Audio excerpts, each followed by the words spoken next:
Lanes in Lincoln, Nebraska. NET Sports, Nebraska's home for championship sports, brings you the Nebraska High School Bowling Federation Girls State Championships. And good morning, everyone. I'm Larry Putney, along with former Husker Carla Bandemer. Great to have you with us here this morning as we conclude the 2018 Nebraska High School Bowling Federation State Championships. We moved this year from 4 classes last year to 3, so we'll have championships this morning in classes A, B, and C in preparation for what many hopes is a Nebraska School Activities Association sanctioning, which could happen this year during the offseason. So let's start in Class A. Let's talk about a team that we have seen here many times before in Grand Island. Absolutely. Grand Island making their 4th straight appearance this year, looking to capture that title. Should be a good one in Class A. Coming up next in our first match of the day, it's in Class C, another team that we're very familiar with in Plainview. Absolutely. Led by senior Brittany Pospisil, who carries a 174 average. Plainview is making their 4th straight appearance in the championship. So Class A, B, and C coming up this morning. We start in Class C. Let's take a look at the top 5 from the individual singles, which happened yesterday. Brittany Pospisil of Plainview, whom Carla just spoke about, won it with a series of 581. She is your singles champ. You see Wisner Pilger also represented in the top 5. Should be a good one as we kick things off this morning here at Sun Valley Lanes in Lincoln, Nebraska. The Nebraska High School Bowling Federation State Championships coming up next right here on NET Sports.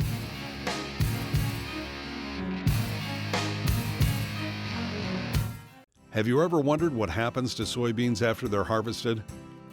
Every year, soybean farmers invest a portion of their soybean revenue to fund research, marketing, and promotion, which is called the Nebraska Soybean Checkoff. 80% of the harvested soybeans are crushed into soybean meal that's used to feed poultry and livestock. The other 20% is made into soybean oil that's used for cooking oil and biodiesel. To learn more about the Nebraska Soybean Checkoff, nebraskasoybeans.org. Let's talk about public power for a second. Nebraska's electric utilities use a diverse mix of fuel resources to generate electricity. Wind, water, coal, nuclear, natural gas, solar, and methane. Just another way your electric utility shows how public power works for you. Let's talk about public power for a second. Did you know Nebraska's electric utilities pay more than $100 million to communities they serve each year? Those dollars stay local, helping to empower our hometowns. Just another way your electric utility shows how public power works for you.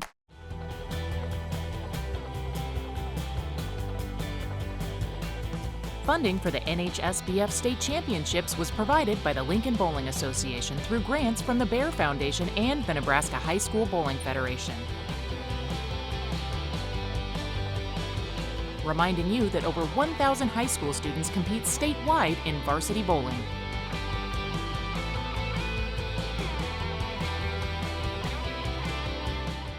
Hi, I'm Perry Stoner. Sports fans tell us that NET brings Nebraska together through coverage of high school and college athletics.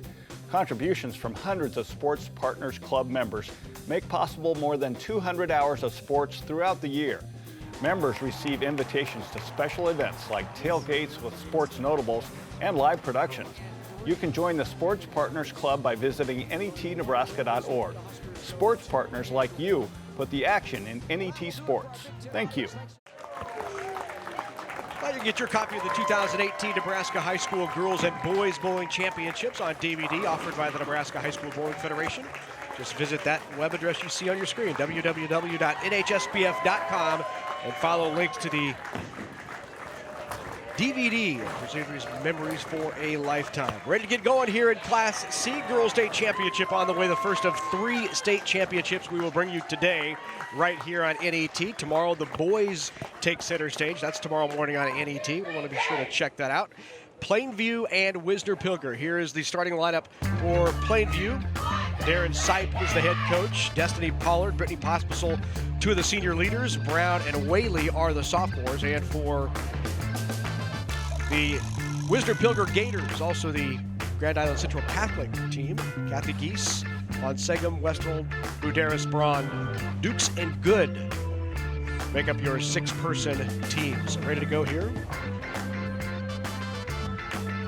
for a C title. I told you Plainview, their 4th consecutive appearance here in these state finals. And to lead it off for Plainview is Destiny Pollard. The senior averages 112, crosses over and leaves a tough one. 5'6", still remaining now in the right-hand lane. Von Segren starts it off, comes in a bit light. two tough spares for both of them to be picking up here. Pollard will get the first try at it.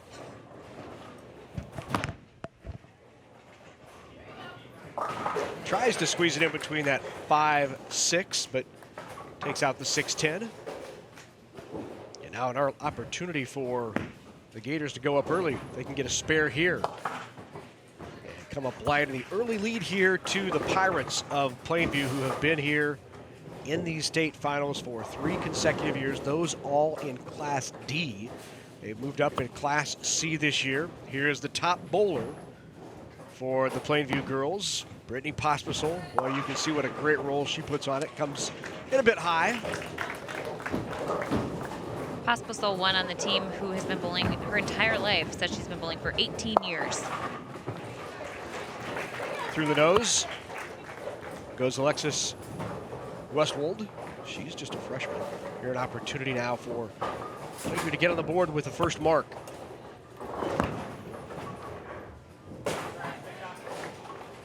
This is a team usually known for picking up spares. Pospisil averages about 175, as you said off the top of the show, Carla. You're going to have these early TV jitters. How many times do these high school bowlers have an opportunity to bowl on TV, cameras on them? You're going to have to shake through some of these nerves early on. Absolutely. That was something that I talked to the coaches about earlier. And they talked about telling their girls, get to bed early tonight, relax, just kind of go out there and have fun, because it is such a different atmosphere when you're bowling on TV. You've got TV lights above you. You've got people behind you cheering that you can kind of see out of the periphery, which is different than what you're used to. So it takes a little bit to get those nerves out. Now trying to convert here is Ariana Brown, the sophomore. Coach calls her maybe the biggest surprise bowler on the team this year, as she's come on and contributed to Plainview. Can the Gators take a lead with a mark here? Just slides by the 10-pin. So here we are through 6 frames in this Class C championship, and we have yet to have a mark. You see Coach Seib smiling there at Brianna. He talked about one of the season highlights was watching her discover bowling. She's only a first-year bowler. Here she is in the state championship. Threw it down in the bucket there, but something that she was really excited about this year was just that discovery of the sport and having a lot of success. Another senior on the right-hand lane here, Jordan Braun. Braun throws a backup ball into what would be the 1-3 pocket. Explain the difference, maybe, Carla, between your traditional, you see a fingertip ball here, and kind of the traditional 1-2 pocket, and somebody who throws a backup ball in the 1-3 pocket. Yeah, so a backup ball is one that's going to be coming from the opposite side of the lane. So if you're a right-handed bowler, your pocket is the 1-3 pin. The 1 pin, obviously the head pin, and then the 3 pin, it's 1 to its immediate right as you're looking down the lane. A left-handed bowler's pocket is going to be the 1-2 pin, the 2 pin, the one immediately to the left of the head pin. So if you're throwing a backup ball, you're a right-handed bowler who's actually going for that 1-2 pocket that typically a left-handed bowler is going to be going for. Well, a slow start for both of these squads. I think they would tell you the same, as 8 consecutive opens here. So many times these championships are won by who can convert spares. Absolutely. A motto that the Nebraska bowling team had, in my experience on the team, was strikes win games, spares win championships. So true. There's the 5-pin forward, 10-pin back, and the first mark of the match and the first strike goes to the Gators of Wisner-Pilgrim. Chance to convert. So an early advantage here for Wisner-Pilgrim and Guardian Angels Central Catholic, the combination of those two schools. You see Wisner-Pilgrim with 32 in the 4th, 52 plus their next 2 shots upcoming in the 6th have an early lead. This Baker format, so each bowler of the 4 bowls a different frame. So typically you would put your best 2 bowlers, Westwood was certainly one of those for the Gators, as they now have a double and take a big advantage here. They'll typically bowl in the 1-2 spot because they would bowl 3 times. In Class C, you have 4 bowlers. As we see Class B and A later today, they have 5 bowlers, so each bowler bowls 2 frames. So the first bowler bowls the first frame, second bowler bowls the second frame, so on. That's the Baker format. Championships decided by who wins the most of the 5 games, so the best 3 of 5. First team to win 3 wins a state title. Hospital trying to pick up a tough 3-10 and converts. It's moments like Pospisil's exciting spare there that really get a team motivated when you've got even a baby split like that, something that can really get the team fired up, get the next person up to kind of want to continue with some good shots and some good frames. Here's the backup ball into that, this time, crossover, which would be the 1-3 pocket. Braun was trying to extend that 3-bagger for Wisner-Pilger. But a commanding lead here in game number 1 for the Gators. Jordan Braun up to shoot her spare on the left lane. Jordan carries a 3.95 GPA. She's been bowling for 4 years. Not quite sure where she wants to go to college next year, but hoping to go into nursing or speech therapy.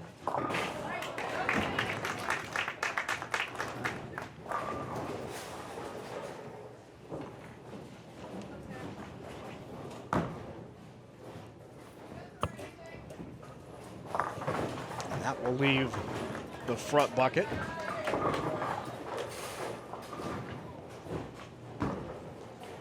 These the top 2 seeded teams after yesterday's qualifying. And another strike for the Gators. And another strike for Van Seger. That's her second strike.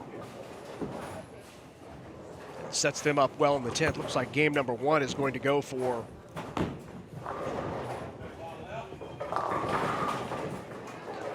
the Gators.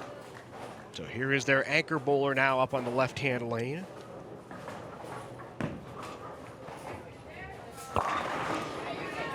Alexis is actually Coach's granddaughter. Coach Kathy Geese's granddaughter.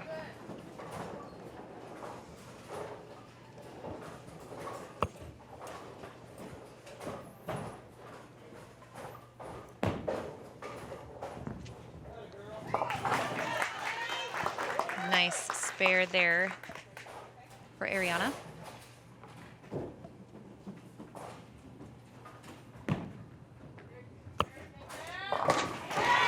That'll wrap it up for the Gators here in game number 1, as they will win this first with a score of at least 148 is what they have now, plus their final shot.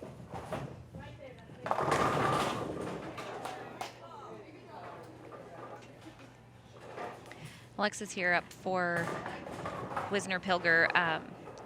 As someone who considers that one of her strengths is being able to perform under pressure, and wondering if the place she learned that. She talked about bowling on the Elite Youth Tour in Illinois, which is a youth tour that was created and sponsored by Deandra Asbady, a former Husker player. Yeah. Fun tour, highly competitive tour, something that more and more youth are starting to get involved with. 156 the score already for Wisner-Pilger.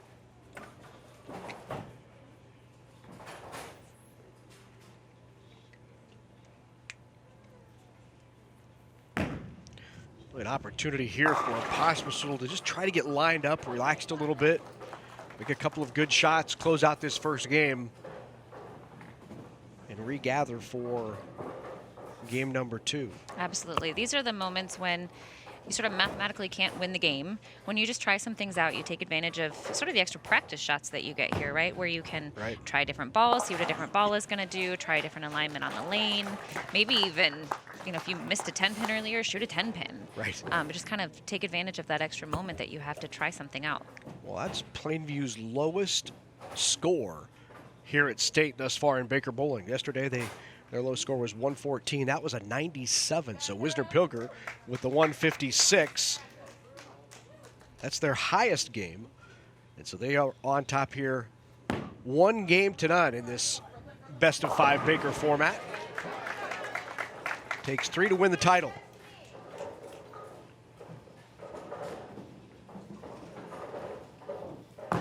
Pollard with the shot on the right-hand lane. Needs that to hook. Comes in light.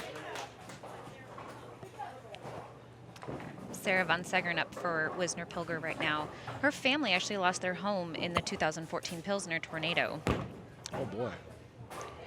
Remember how well the community responded to not only Wisner Pilger, but the communities around Wisner and Pilger.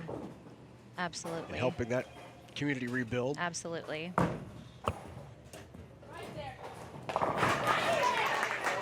That's a big shot for Plainview, as it's just their 3rd mark of the match, but they needed that to get off to a better start here in game number 2.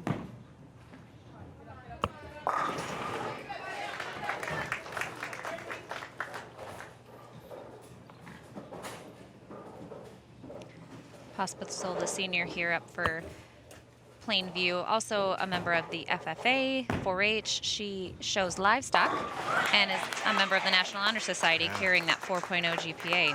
Nice adjustment there. She had been high the previous 3 shots, and so made the adjustment right in the pocket and gives the lead now back to Plainview. Good cover.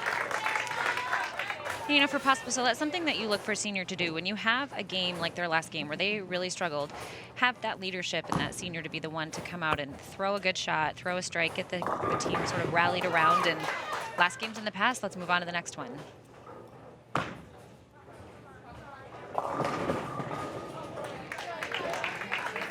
Mercedes, also a senior, carrying a 126 average.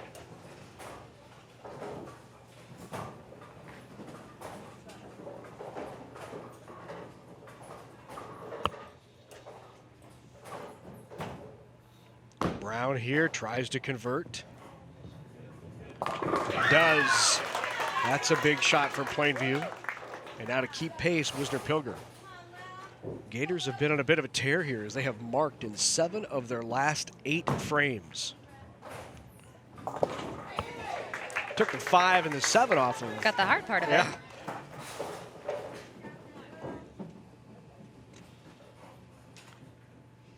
Got Lily Whaley up here for Plainview. Her Grandpa Kirk, just like so many of the family members of these kids, Grandpa Kirk has bowled for over 40 years.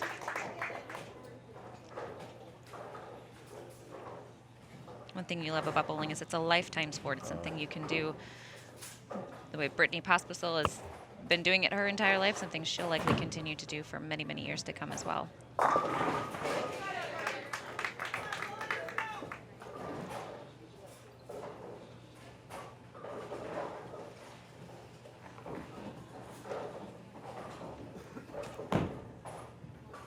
Looking for the mark to stay on top, and just leaves the 2-pin.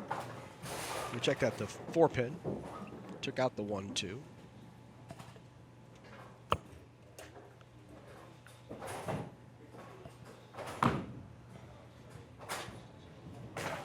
And slides by.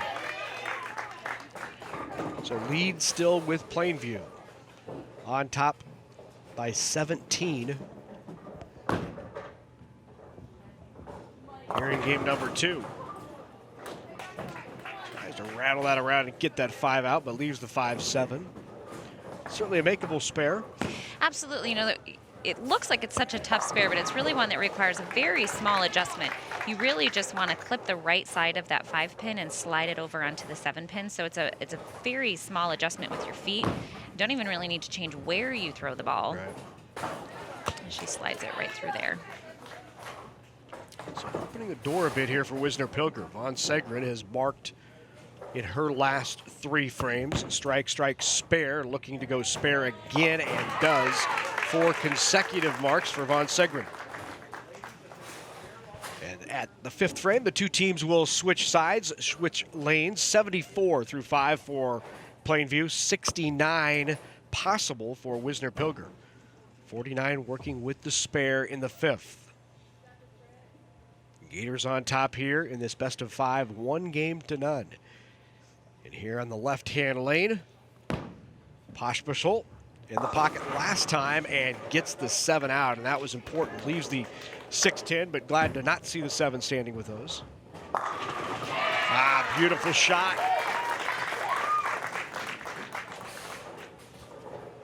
Westwold, just a freshman, Carl. That's chopping the 6 right off the 10. Bad break there for Plainview.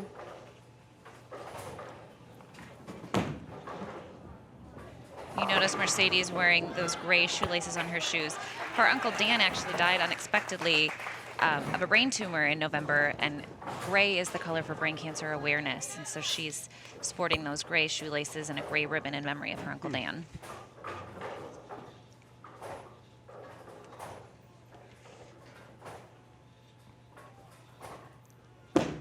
Lofts it out of the lane. Slides to the right.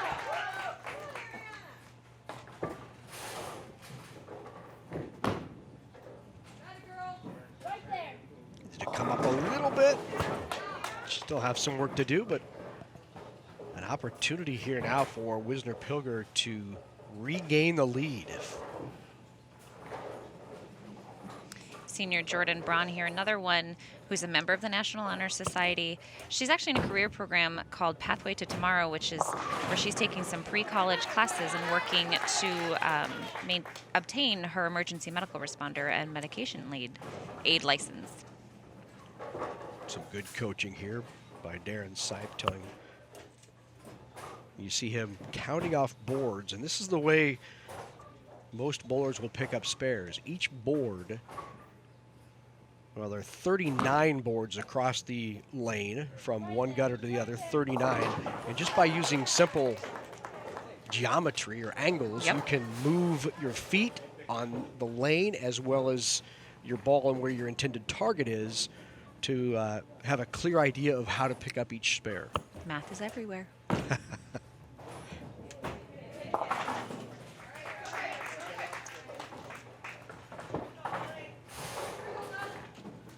You know, you notice the positive energy on these teams. No matter what just happened, no matter what shot was just thrown, they're coming back, they're high-fiving each other, they're encouraging each other, giving some positive energy.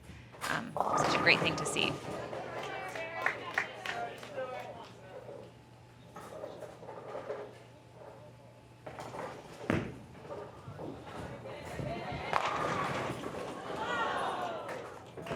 Another 5-7 to pick up on that right lane.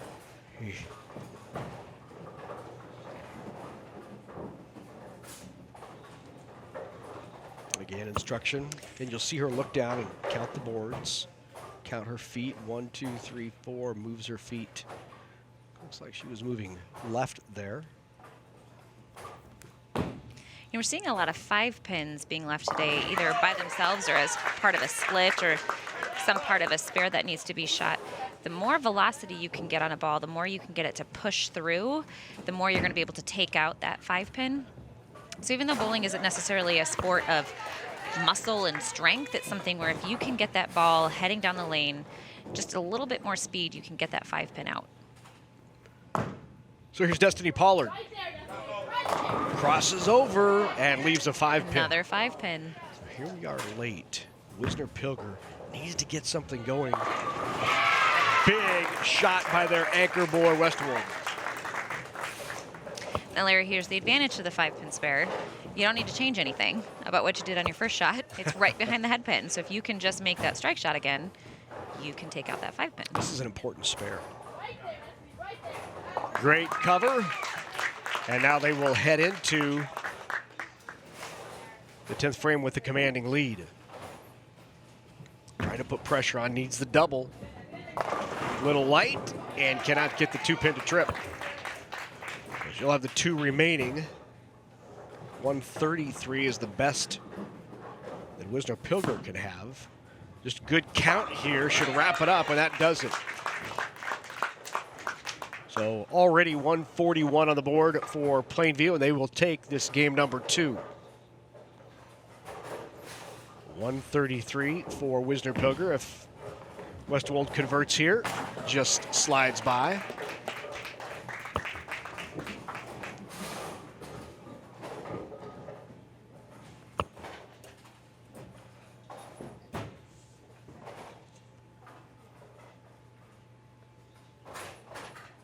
This is another one of those moments where mathematically you've won the game. So just like before where it was mathematically you've lost the game, this is another opportunity to try some things out. No pressure there with a split because you've already won the game. So you may even see her here just make another strike shot on that lane, because pick it up or miss it, it doesn't matter with that split.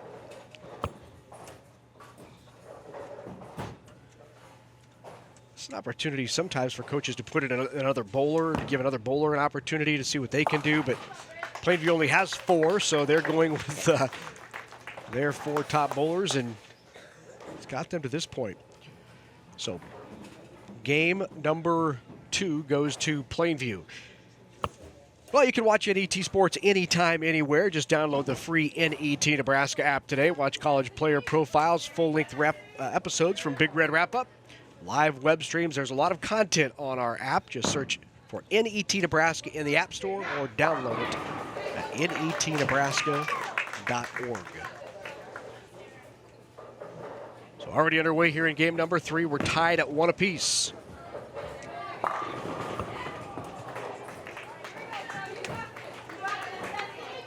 Both leaving the 10 pin. And you know, of all the spares that you can leave, the 10 pin is almost that one that you just hate so much, because it's so easy but so hard at the same time. You've got to, if you're a right-handed bowler, typically you're going to cross from the left side of the lane over to the right side of the lane to pick that up. It can just be something that is just a heartbreaker when you miss it, but Seigrun gets hers right there. Here is Pospisil. Undisputed team leader, tries to get that 7 out again. It leaves the 5-7. Maybe just a bit quick. Not getting the ball to finish like she did a couple of frames ago. This is going to cross over and leave a 6 pin. Still early advantage here to Wisner-Pilger in game number 3. The mark in frame number 1 has given them a 10-pin lead. Got it. What a great shot. She talked about the strength of her game being her spare shooting, and we saw great evidence of that right there.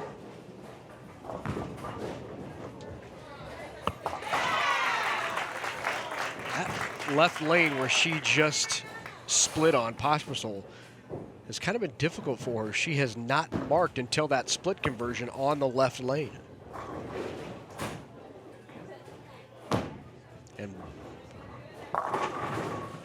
And that's something that can start to get in your head. As a player, she knows that that's been her tough lane, right?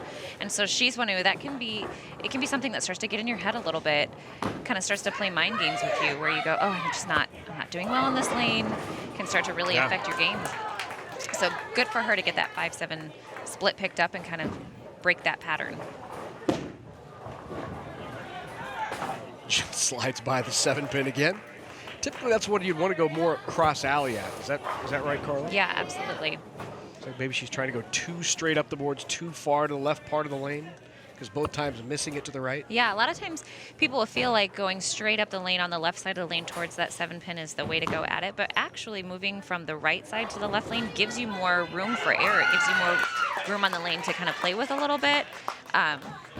You can catch more of the pin by going from the right side of the lane to the left side of the lane, or if you're shooting the 10 pin, to go from the left side to the right side. Now we have a sub in the game for Wisner-Pilger. Number 13 here is Alicia Dukes, and Dukes leaves the 3 pin.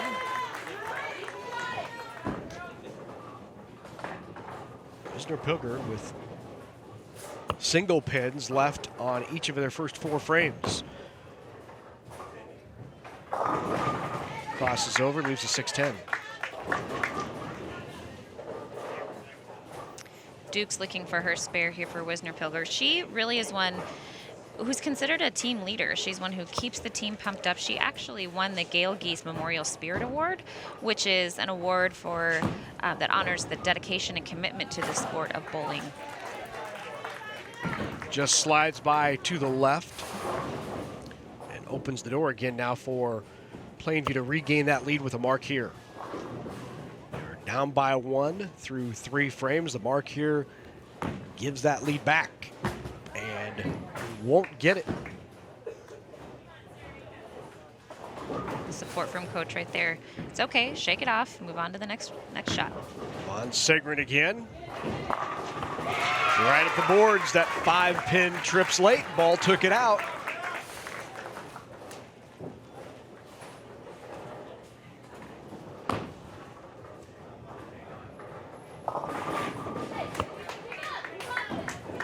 Destiny Pollard there for Plainview talked about how bonded this team is, and you see that in the support that they have for each other. No matter what kind of shot they've just thrown, they're supportive of each other.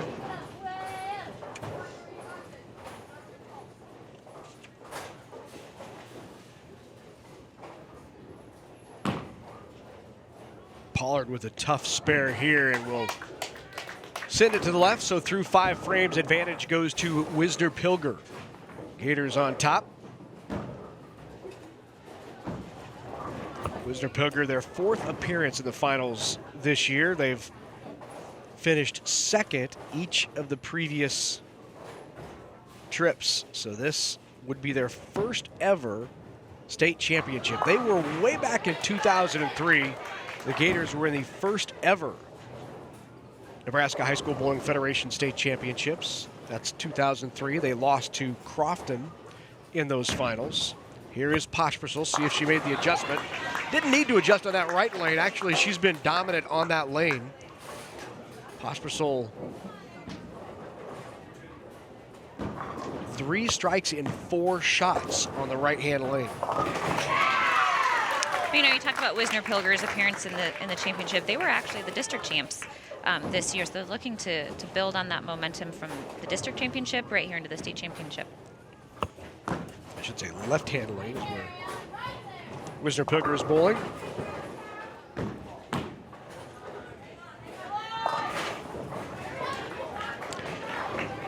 So that's when you get 3 on a mark. That can be costly. It's almost like losing a mark. You work hard to pick up spares, get your marks, and you need to have a good count on those spares.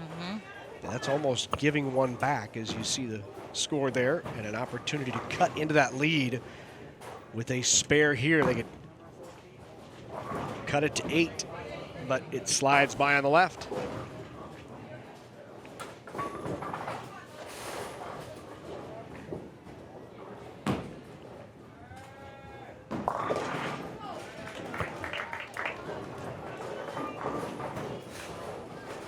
So the 3-5 gives them 97 through 7. 12-pin lead as we head to the final 3 frames here in an important game number 3. Taking that 2-1 advantage and being just 1 away from a championship gives you a little bit of a mental boost. It also puts the pressure on your opponent. Absolutely. We see that team leader, Alicia Dukes, here up again for Wisner Pilger. She's one who talked about how coach believes in her when she doesn't believe in herself. There's Dukes with a nice shot. But she talked also about really being to work hard, her determination, and lifting her teammates up when they're down. Definitely that leadership spirit in her. As we get here to these last 3 frames, all of these spares just become so crucial. Important one for Plainview. Lily Whaley with the spare. A good smile from Lily. So here is Alicia Dukes trying to answer.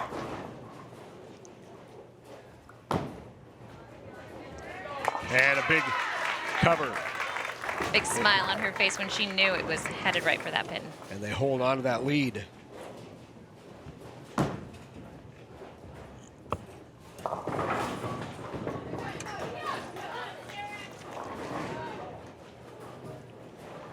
It's a first spare of the day in the 4-hole for Wisner Pilger. In the 4th and 8th frame, that same bowler would bowl. And that's, I think, why Dukes was put in there, and she comes through with the first spare as they subbed her in.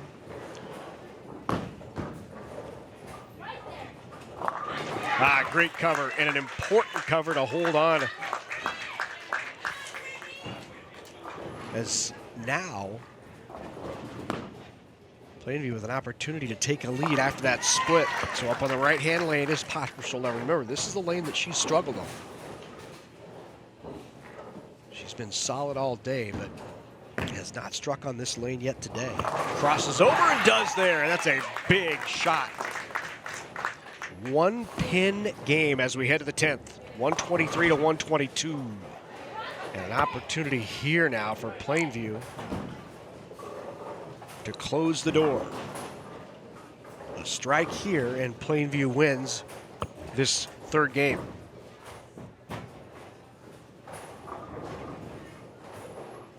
Pospisil heading off to college in the fall, planning to major in veterinary science.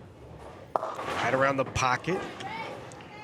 Not done yet. Now a must spare on the left-hand lane for Westmoreland. Oh, in front of the 10 pin and misses it. What a great shot by Westmoreland. Boy, I thought she had that converted. And therefore, game number 3 goes to Plainview. And the Pirates have taken a 2-1 lead as they win that 141 to 132.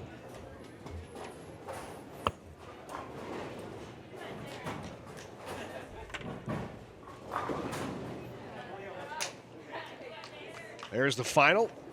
And now it's Plainview on top. 2-1. They're 1 away from a state title.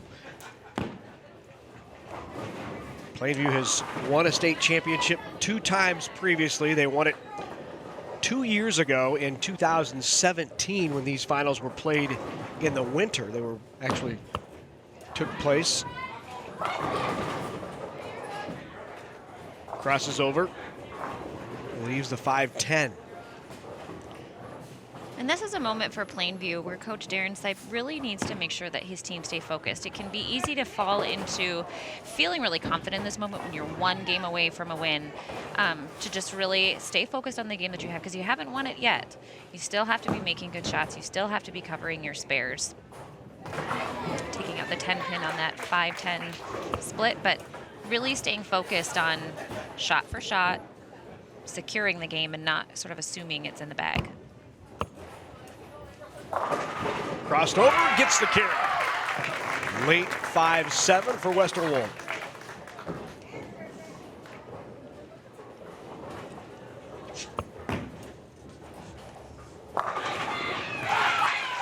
Big answer by Brittany Pospisil. And that was on the right-hand lane. So we're all tied up right now. 5 pin remains.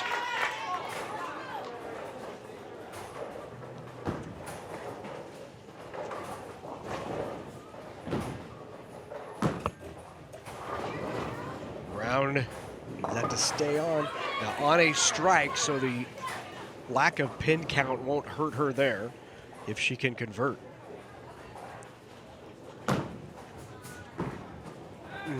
Just slides by. 5th consecutive miss there in that spot for Wisner-Pilger.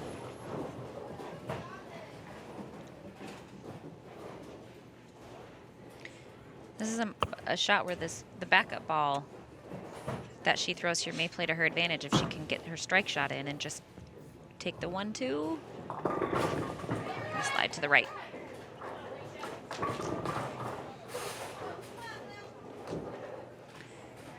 Alicia Dukes now for Wisner-Pilger, another one who's a member of the National Honor Society, also participates in school plays and choir, actually is in the Wayne State Honor Choir, and is a blood donor.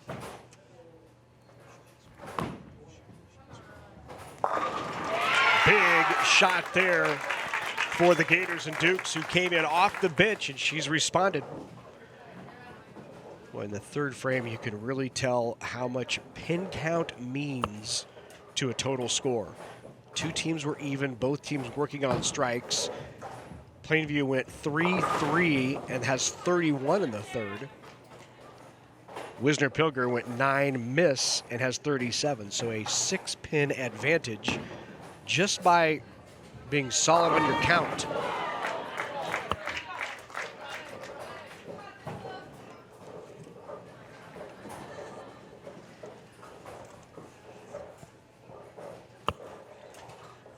Lily Whaley now for Plainview, also involved in dance and cross country.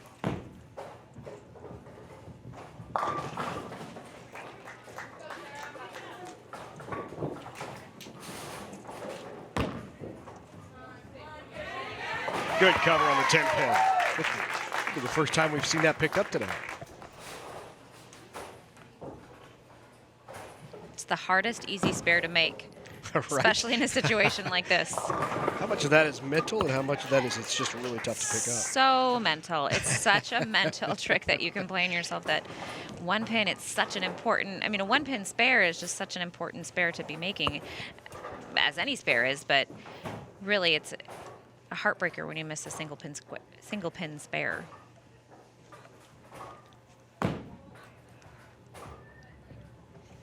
Just slides by.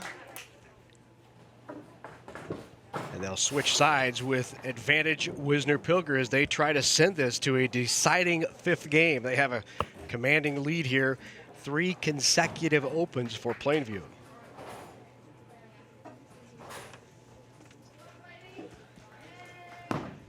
Three in a row for Poshmark. Tries to make it 4 and leaves the 5-pin, but she's warmed up here.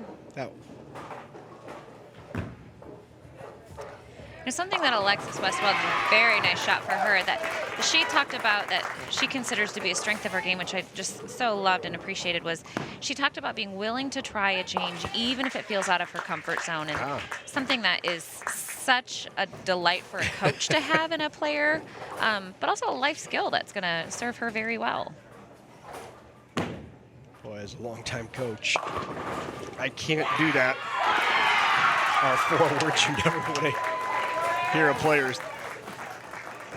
But unfortunately, we hear it frequently. Right. But how much do you love those players who say, yep, that's out of my comfort zone, but I'm going to give it a try? 3 off the left side for Plainview.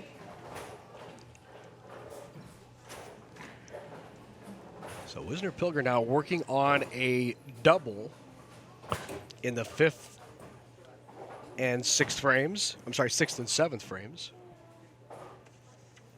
Alicia, another one who's got some great takeaways from the sport of bowling that are going to serve her well. She talked about she loves that bowling is an individual sport, but also a team sport at the same time, and that she's learned a lot about teamwork through her participation in bowling over the last 3 years.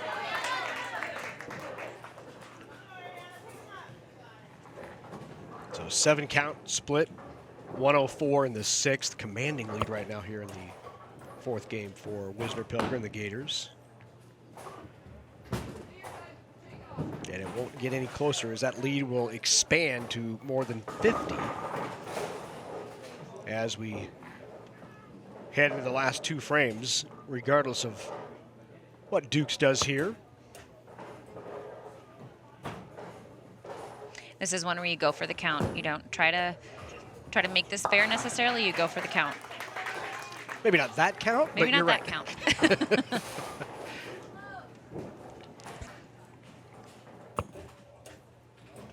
Almost a 60-pin lead. 59-pin lead for Wisner-Pilger.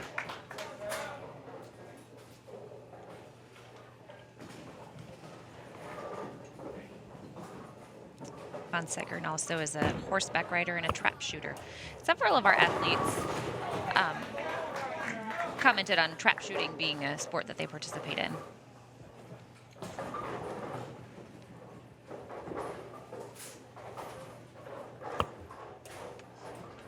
Lily Whaley in a must-spare situation, and it'll slide by. It's going to be tough to, even the best they can shoot right now would be 132, and already Wisner-Pilger over 140. So Wisner-Pilger is going to win this 4th game, and we're going to go to a deciding 5th here in our first match of the day.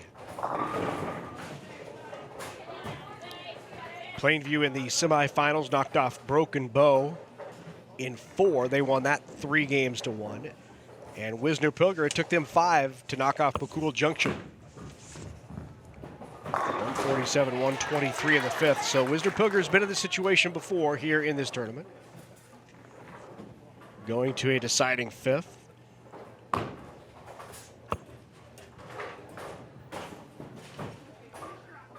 Uncharacteristic 3 consecutive opens, 6 opens, 7 opens here in this 4th game for Plainview. You see Alaze Good subbing in for Wisner. She carries a 111 average. She's been bowling for just 2 years. She's got that backup ball and converts. Good shot by Good. And Pospisil rings a 10-pin.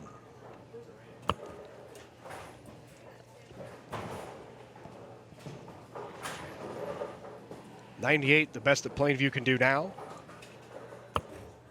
157 plus the count here for Wisner Pilger. And that count is 8. 155. Good. 165. Check that. 65 for Wisner Pilger. Nice fourth game. In fact, it's our high game so far of this match. And you see a couple of players throwing backup balls. That's actually something their coaches, their success with a backup ball, being able to even do that is something their coaches can leverage to work on their release to get them actually being a right-handed bowler going for the 1-3 pocket. It was actually a drill that I used to do in my time in Nebraska was to throw a backup ball as a way to work on release, which sounds so backwards. But it was something that if you can get good doing it one way, you can sort of leverage that to work on your release, doing it going for the 1-3 pocket. Of course, I didn't throw a backup ball in a tournament, Right. but it was a drill. Yeah. Something you could be working on. A good time for you to connect with us on Facebook and Twitter, add a comment, or catch up on the latest Nebraska sports information. Be sure to like NET Sports and Big Red Wrap-Up and join in the conversation. Here we go. We head to a fifth and deciding game for the Class C Girls State Championship in the Nebraska High School Bowling Federation. It's led off by Plainview's Destiny Polland. Von Segrin, who'd been around the pocket the entire match, pulls that a bit left, takes 3 off the left side. Destiny talked about spares being one of her strengths. We'll see if she can leverage that here. How important is it here in a deciding fifth game to mark early, put the pressure on your opponent, make them feel like they have to do something out of the ordinary or special? It just seems like so many times in these situations, whoever strikes first has the advantage. Absolutely. There's no defense in bowling. So really, coming out early in a game with some marks is sort of your defense because it's the way to get into the mental game of your opponent. Well, that's great defense then, right there by Brittany Absolutely. Pospisil. Big shot here by Westwold. Westwold comes up light again, just a freshman, averages 161. She is their anchor bowler, their top bowler. The top bowler here in these 4-person Baker finals are bowling 3 times in a game. They're bowling the 2nd, 6th, and 10th frame. And so here she is in the 2nd frame. Needs a mark. Needs to get up, and it does. That was an important mark after the strike from Pospisil.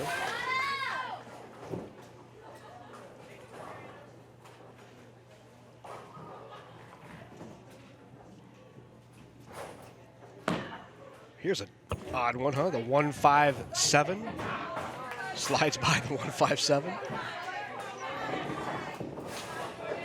You can really see that family feel in the Plainview team. Coach Darren Seib talked about this was the best group of girls that he could ever ask for to have as a team. Said they're just like family. Crosses over. Ooh. Thought she was going to take out the 7. So 9 count. And through 2 frames, it's all even at 25. And this is where just solid spare shooting, being around the pocket is so important. Crosses over, leaves the 5. So both teams with single pin spares here. And if the Gators can pick up this one, they take the lead.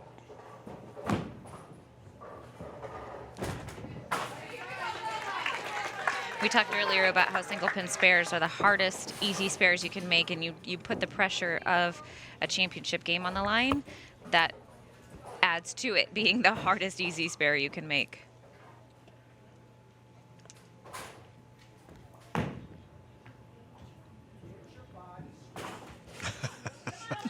Did you hear that? Get your body straight. Get your body straight. Well, what she's doing is as she pushes away, she's turning that front shoulder in. The ball is wrapping way behind her back, and she's missing right a lot. The ball is going to go the way that your swing points it to. So if you can get your hips squared to the lanes, you're going to get it straighter down the lane. Big shot there for Dukes. Boy, she has come off the bench and been big for the Gators. Yeah, Coach talked about her being the one, she's really the leader on the team. She's the one who works hard behind the scenes, is always encouraging her teammates, and there's nothing more encouraging than a big strike in an important situation. Yeah, she struck twice in the last 3 shots, and now an opportunity for the Gators to really put some pressure on here if they could double up. On Segrin, around the pocket, can she carry? Yes! 10-pin goes late, big double.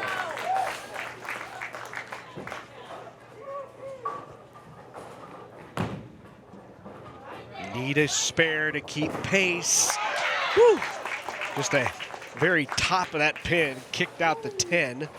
They'll switch sides. We're halfway through this final game here for the Class C title. Wisner-Pilger with an advantage. The open in the 4th by Plainview and the double by Wisner-Pilger has given the Gators a 20-pin plus advantage. What do you say to your team in a situation like that?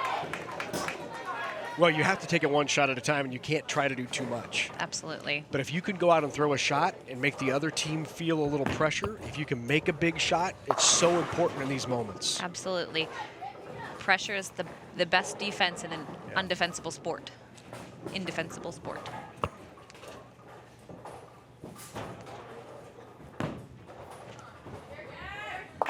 And a good cover. And now the Gators will just try to stay clean the rest of the way. Poshpersol, good cover. She's the only one to have struck today for Plainview. And trying to keep her team in this. But still, you see the 23-pin lead.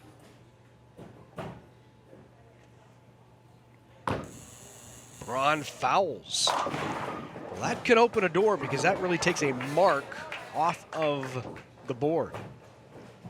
When you get 0 on a spare, it's like you didn't mark that previous frame, and now it's even more difficult to come back and get a spare. But Plainview helps them out, does the same thing.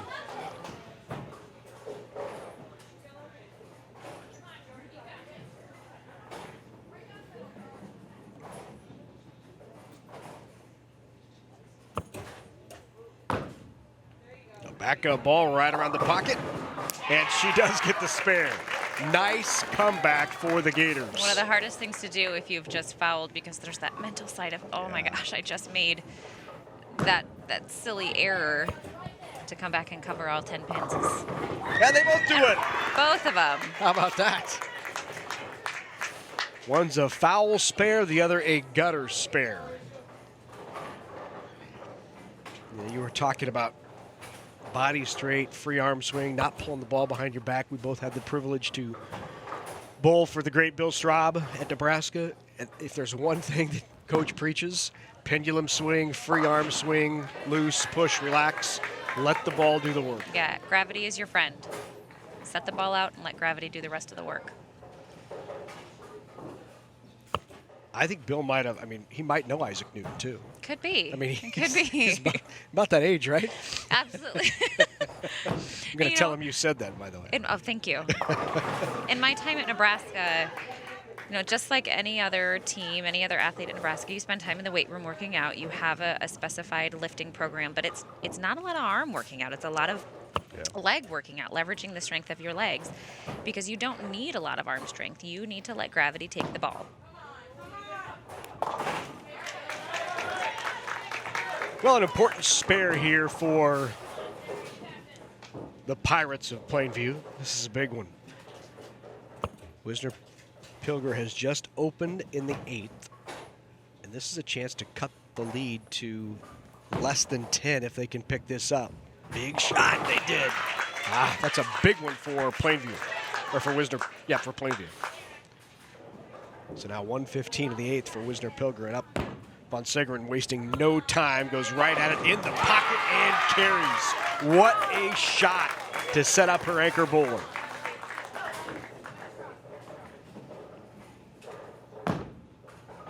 This needs to be right around the pocket then. Get up. All right. Left-hand lane now. Here's the freshman. A good shot just to leave that high 4-7. Ball finished a little high, so you see 10-pin advantage. Not over yet, but this is almost a must spare for Plainview. They gotta have this. Gotta have it. Ooh. 114, best they can have now. 144 for Plainview. And a mark here. Ooh, this opens a door. So they open with a 143. And here's their best bowler. Here's the story. If she strikes out, they win a state championship. She must have this strike. Match over. Wisner-Pilger, your state champs. Think they know it? We got it. I don't know. She just said, you saw one of the players saying, we got it. I don't know. Yes, we got it. Alicia Duke sent a relief right there. Well, you know Poshbush will do it. She knew she had to strike out. She could have struck out for a 144 and won it by a pin. What a great season for the Gators from Wisner-Pilger. They're your state champs. They win it 143-122 in game number 5. A first ever state championship for the Gators. When we come back, we'll hear from them right here on NAT Sports. Methodist College is small, and the faculty is very involved. I feel that they care about how I'm doing. Nebraska Methodist put clinical work right there with the schoolwork. I knew I was going to be helping patients even during school. Since starting Nebraska Methodist College, I have learned a lot about myself. I love to learn, and I want to keep progressing and make an impact on patients.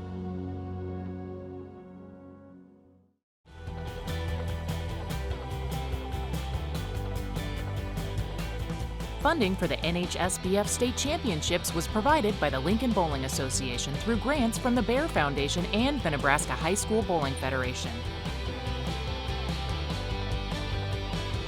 Reminding you that over 1,000 high school students compete statewide in varsity bowling.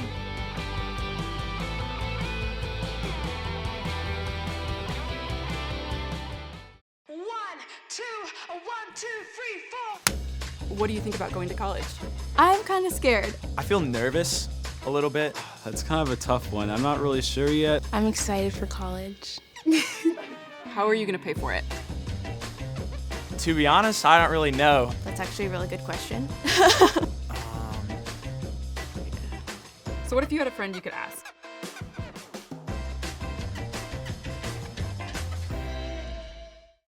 Follow Nebraskans doing extraordinary things when Nebraska Stories begins its 10th season this January. Nebraska Stories crisscrossing the state, making new discoveries and reminding us of our rich heritage. Nebraska Stories lets us know who we are, where we've been, and where we're going. Stories worth sharing, stories worth hearing. The new season of Nebraska Stories begins Thursday night, January 17th at 8 Central on NET. Welcome back to Sun Valley Lanes in Lincoln, Nebraska. Class C state championship in the books, and it's a first ever for Wisner-Pilger. Let's go down to Carla with more. Thanks, Larry.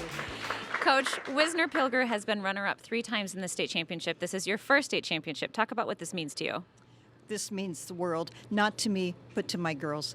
They are the best group, and they deserved it, and I think that means more than me getting the state championship. It's for the girls. Well, congratulations. And Alicia, you're a senior coming in off the bench in this situation. Talk about the pressure of being the one to come off the bench and sort of support your team. I actually never once did not have faith in my team, even sitting on the bench. But when I came off, I knew that I had to come in clutch, and I knew I had to do what I had to do. And that's what we did. Well, congratulations. Larry, back to you. Carla, congratulations to the state champs from Wisner-Pilger. Now time for pin and trophy presentations. And for that, let's go down to our public address announcer. Ladies and gentlemen, how about another nice round of applause for our 2 finalists? And now for the award presentation. Your Class C runner-up, the Plainview Lady Pirates.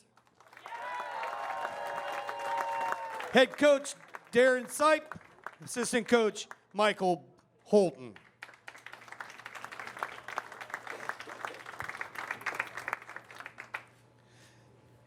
Destiny Pollard.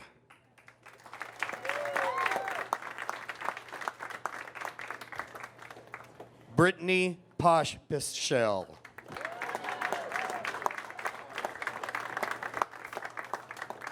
Ariana Brown. Lily Whaley.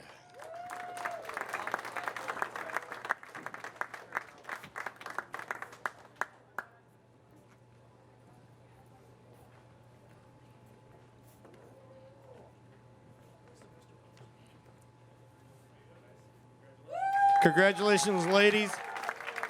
Congratulations to Plainview, the Pirates, your Class C ladies runner-up. And now, here is your 2018 Class C champions, Wisner Pilger GACC Gators. Head coach Kathy Gies and Jenny Weistewald.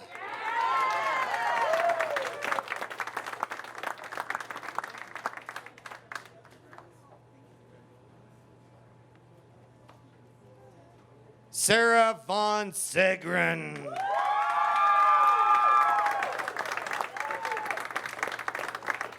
Alexis Weistewald.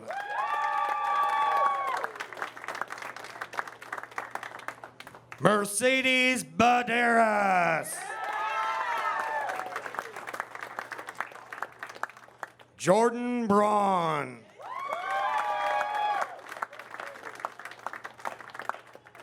Alicia Dukes. Alaze Good.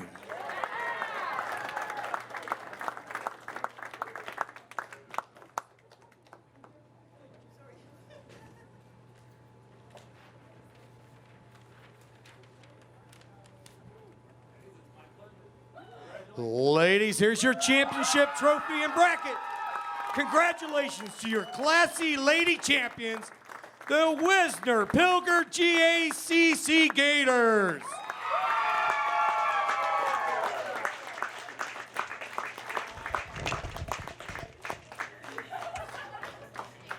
Congratulations to Wisner Pilger, your Class C state champs, a first ever title for the Gators. When we come back, Class B just ahead on NET Waverly, Grand Island Northwest for the B title. Stay with us.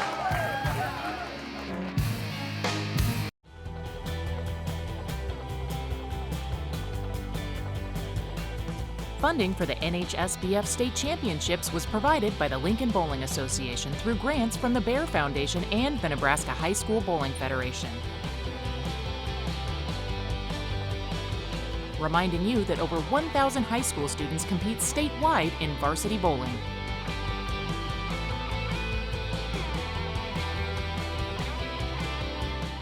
Let's talk about public power for a second.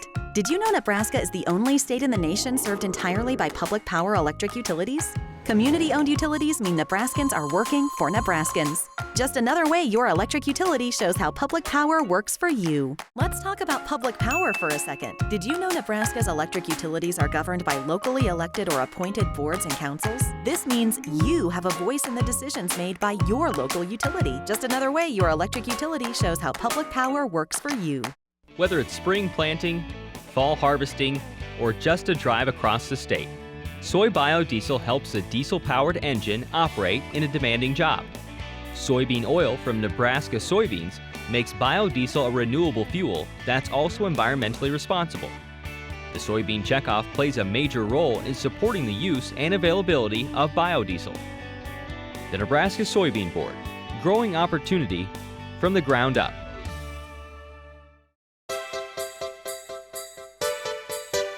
If you're looking to eat better, feel better, move more, and save more, then a full day of self-improvement programs may be just what the doctor ordered. Join NET Saturday, December 29th for a New Year, a New You marathon. Beginning at 8 a.m. and continuing throughout the day, start the new year with an emphasis on a new you. Make 2019 your best year yet with NET. NET supports those who have driven miles of Nebraska highways. Those who have paid their share of admission fees. Those who have worn their school colors faithfully. Those who have practiced, practiced, practiced. And those who have stood on the sidelines. NET supports those who have supported Nebraska high school athletes. Nebraska's best high school bowlers compete for state honors when the boys take the lanes during the Nebraska High School Bowling Championships. Tomorrow morning beginning at 8 Central on NET. Live streaming is available at netnebraska.org and on the NET Nebraska app. Welcome back to Sun Valley Lanes. Class B Girls State Championship coming up along with Carla Vandermeer. I'm Larry Putnam. Good to have you with us here at Sun Valley Lanes for these Girls State Championships. I want to remind you, if you'd like a DVD copy of these state high school championships to preserve these memories for a lifetime, you can log on to our website at NHSBF.com, follow the prompts, and order a DVD of these state high school championships. Let's take a look at the Vikings of Waverly making their 6th appearance in 8 years in these finals. Emma Gruby, Kennedy Van Scoy, Brianna Gable, Val Gerlach, Chloe Welling was your singles champ. Sydney Grunke and Kennedy Claycomb are the 7 members of that Waverly squad. Here's a look at Northwest. Caitlin Berggren, Ciara Hernandez, Madison Meyer, Taryn Randall, Shaylee Bradley, Kaya Smith, and Emily Benson. That's a look at the Northwest squad from Grand Island. When we come back, the Class B Girls State Championship, Waverly and Grand Island Northwest, right here on NET.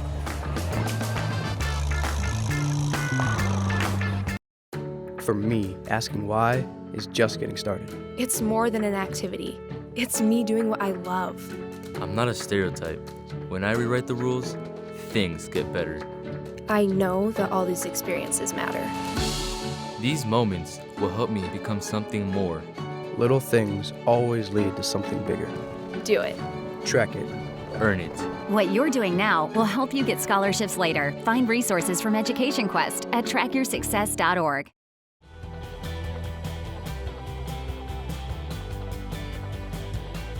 Funding for the NHSBF State Championships was provided by the Lincoln Bowling Association through grants from the Bear Foundation and the Nebraska High School Bowling Federation. Reminding you that over 1,000 high school students compete statewide in varsity bowling.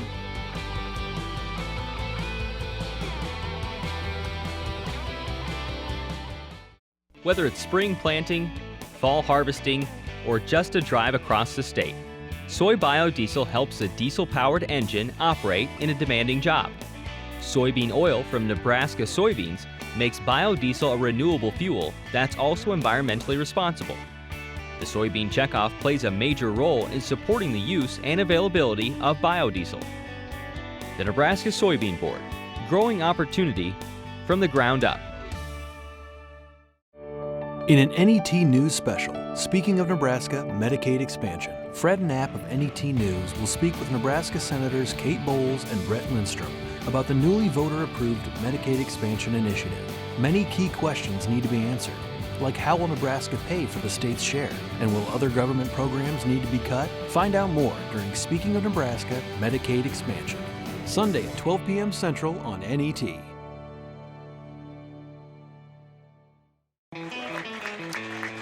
Back at Sun Valley Lanes in Lincoln, Nebraska, 1 state champ already crowned, a second on your way here in Class B. We are underway right away with Waverly. On the right-hand lane, here are the Northwest Vikings making their first ever appearance in the televised finals, and they'll start it off with a strike by Caitlin Berggren.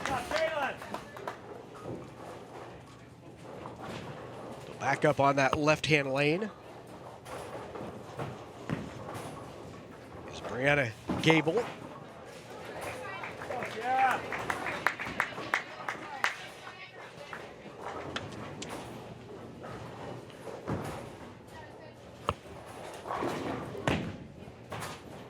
Here is Sierra Hernandez on the right lane, the senior for Northwest.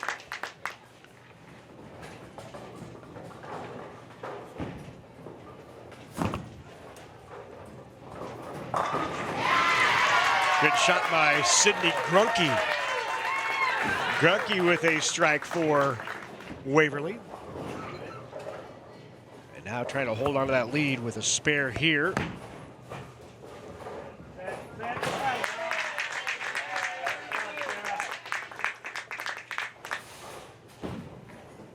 Here's Kennedy Van Scoy. Van Scoy is a senior for the Vikings. Crosses over, leaves a 2-8. I'm sorry, the 3-9. Another sleeper. Right-hand lane, Madison Meyer, just a sophomore. Doesn't quite make it back to the head pin.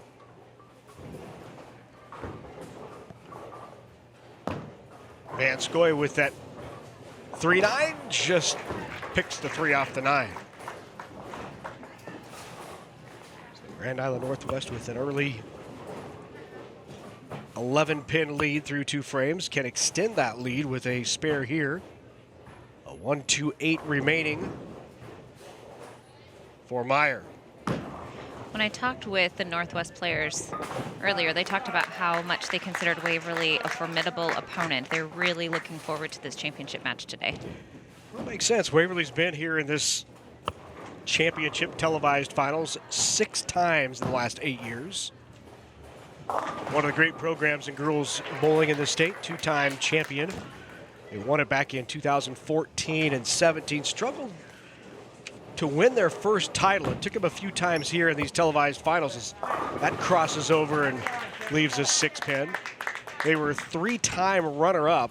They lost in the finals twice to Pius in 2012, Hastings in 2013. But with this final appearance, they pass both Seward and Pius 10th for the most ever finals in Class B. This is their 6th trip into the finals. Cross alley and the chop.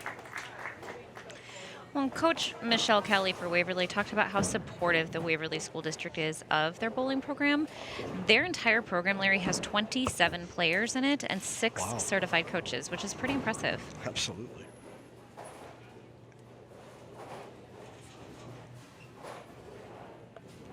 Taryn Randall here on this right-hand lane. Good, solid approach and swing by the sophomore. She averages 169. One of the top players in the state right here, and Chloe Welling. She's a lefty, very solid at the line. A look at the follow-through, and no doubt 10 in the pit for Welling. She is your state singles champion as well. Speaking of solid players, here is Shaylee Bradley, who averages over 200, and Bradley puts 10 in the pit. Those are 2 of the top bowlers in the state, without a doubt. Bradley for Northwest and Welling for Waverly. They'll be leading their teams here as Northwest has an early 22-pin lead as the 2 teams switch sides for the next 5. As we mentioned in the Class C matchup, Carla Baker bowling, everybody has an opportunity. So your first bowler will bowl frames 1 and 6, your second bowls 2 and 7, so on. And there's some strategy behind where you place your bowlers. Your leadoff bowler, your player that's going to bowl the first frame and the 6th frame, you really want to be somebody who is a consistent player because everybody else is going to read the lanes off of their shot. So you want it to be somebody who's going to be a consistent strike shooter, be a consistent spare shooter because everybody's following off of them. You want your 4th and 9th frame bowler to be somebody who's really going to set up that 10th frame bowler, who's of course going to bowl the 5th frame as well.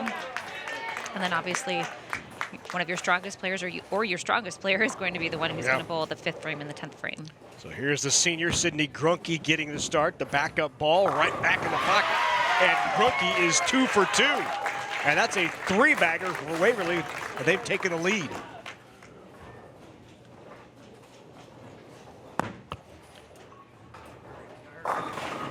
Crossover.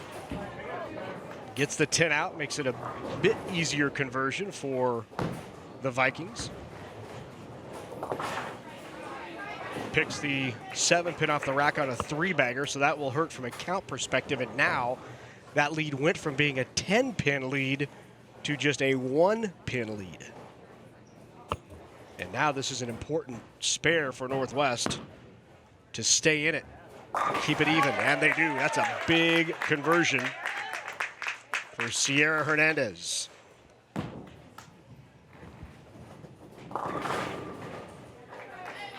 So a total count of 6, and an opportunity now for Northwest to regain the lead. Madison Meyer crosses over, leaves a 5-9. Madison also a letter winner in the varsity swim team for Northwest and varsity show choir. Here's Val Gerlach. Val averages 162, part of that state championship team last year. Get the 7 out, does! And the reaction from Val, she had already turned around and started walking back, thought she left the 7-pin, but it rattled around and took it out. Good cover there by Northwest, and we're seeing the value here of spare shooting as Waverly may have 5 strikes, but it's an even match because Northwest has been picking up his spares. Here is Welling.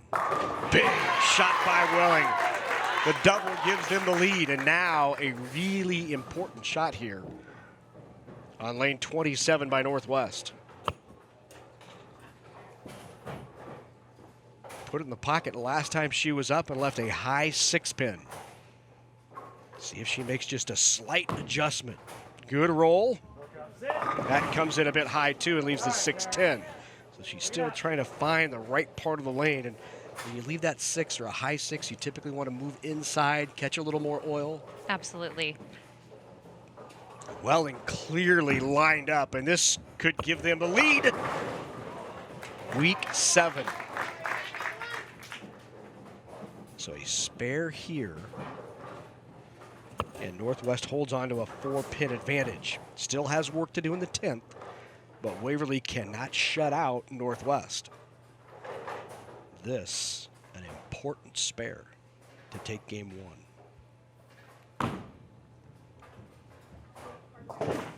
Ooh, wraps it around the 10. 6 around the 10, and now it's going to be up to the anchor, Shaylee Bradley, to try to win it. Well, Welling did all she could. A couple of really good shots there by Chloe. Had a ringing 7-pin, which would have shut out Northwest. But now Bradley with a strike here. It's a must, or they lose game 1. Oh, what a shot, but a ringing 10. Put it right in the pocket and left the 10, and that's going to give game number 1 to Waverly. Boy, both anchors making great shots here late in this first game.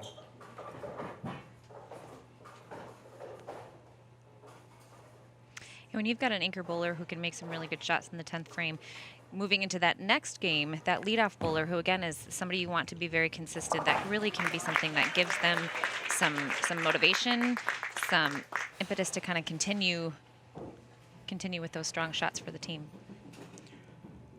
158, the best Northwest can have now. Waverly will win at 165 to 150, depending on count.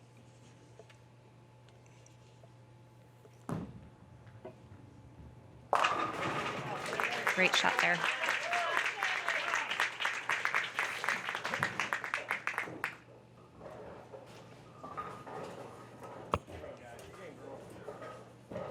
So game number 1 goes to Waverly. Defending state champs on top, 1-0.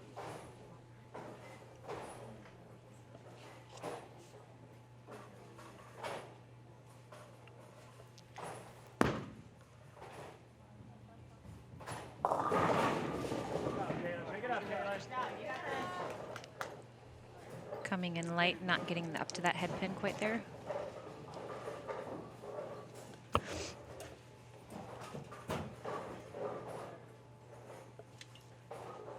Junior Emma Grubaup for Waverly averages 150. She has a high game of 230, a high series of 598, which she shot right here at Sun Valley. Yeah.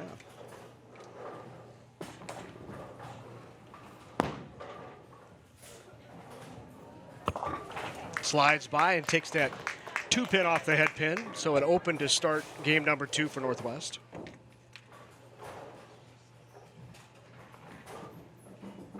Gruby is a sub here on the right-hand lane. Emma Gruby, the junior, and slides by the 10-pin.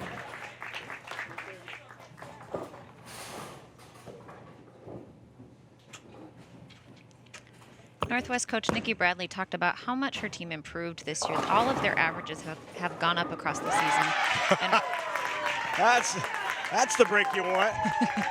You see the high five from Nikki Bradley? Absolutely.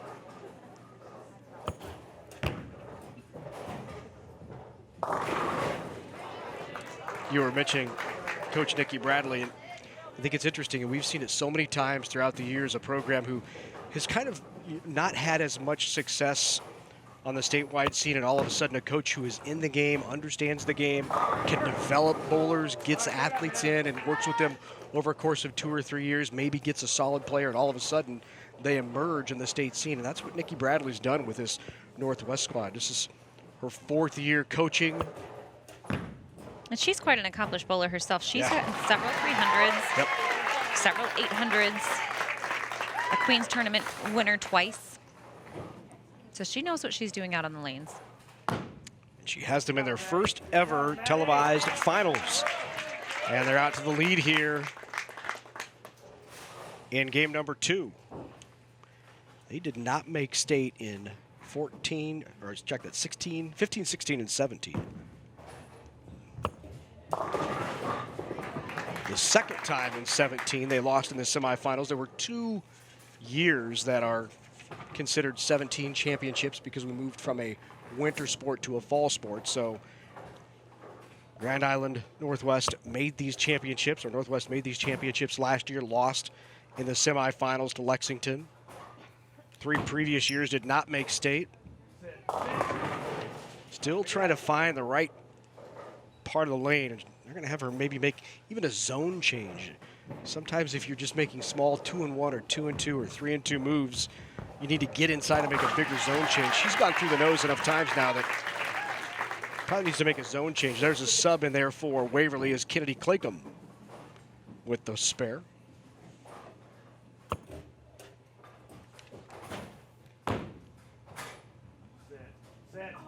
She's just getting a little too much reaction right now. Hard to tell if she's tugging and missing inside or just not in the right part of the lane, but chatting it over with the Northwest coaching staff. I don't know if you heard him saying sit, sit. That's some of the kind of bowling lingo you might use when you want a ball to stop hooking, stop moving. Just keep going straight down the lane where you are right now. Because if that ball would have sat, it would have picked up that spare. So here's Shaylee Bradley. Solid game for Bradley. Hits 10.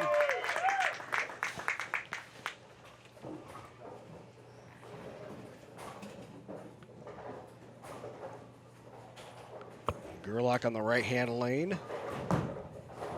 Needs this to stay in the lead and slides by.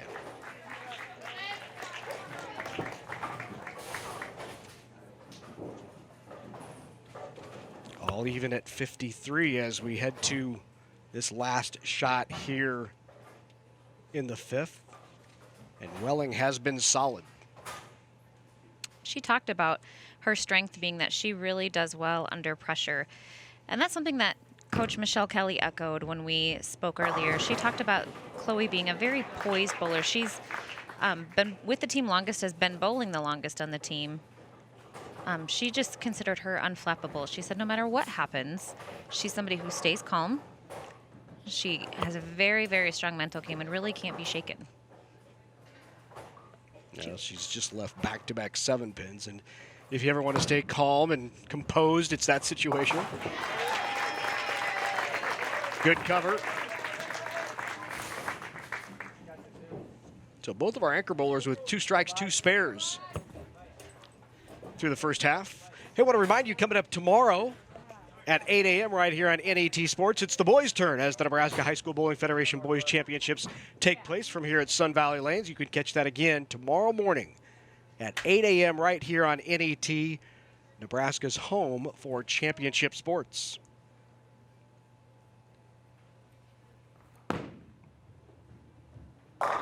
Crosses over, leaves a 5.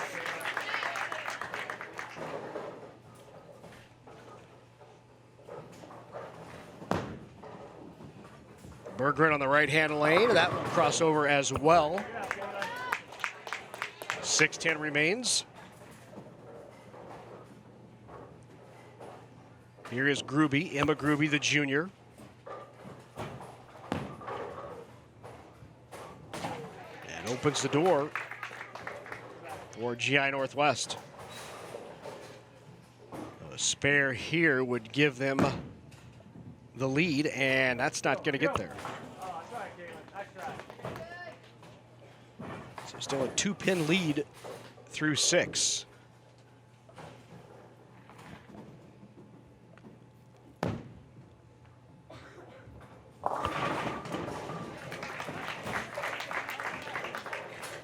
.28 remain for Grunke.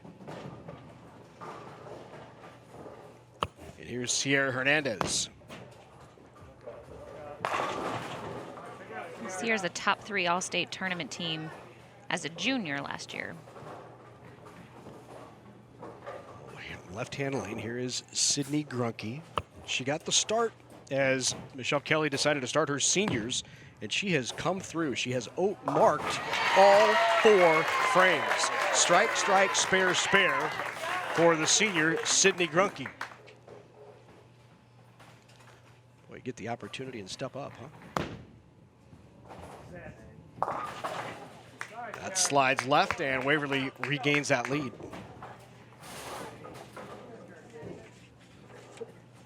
Up on the left-hand lane, here is Kennedy Claycomb, the junior, out of Waverly. Outstanding softball player. Great pitcher for the Vikings. She said she likes high school bowling because it's a stress reliever. Nothing more stressful than the state final. Maybe she'll change her mind after being in the TV finals, huh? Madison Meyer with a big shot. You know, you mentioned Kennedy being a standout softball player for Waverly. Waverly is a highly athletic team. They've got multiple dual sport athletes. In fact, I think almost all of them are dual sport athletes, varsity athletes. They're a team who does their other sport, and then after that practice, heads over to the lanes to practice together. They've got Kennedy Von Skoy heading off to college in the fall to play volleyball for Concordia. They've got Val Gerlach heading off to Concordia also to be a catcher for Concordia. So highly athletic team over at Waverly. And here is Val Gerlach. 5-9 remains for Gerlach. The spare here gives GI Northwest a 1-pin lead. And you could see the adjustment that Randall made on that last shot as she came in just a bit light, left the 2-pin, but picked it up. So obviously the conversation that she had with Scott Randall helped out. And now an important spare here for Waverly. To keep pace, must have the spare. Got it. Well, we're going to go down to the 10th. 2 of the better bowlers in Class B going at it. 1-pin difference.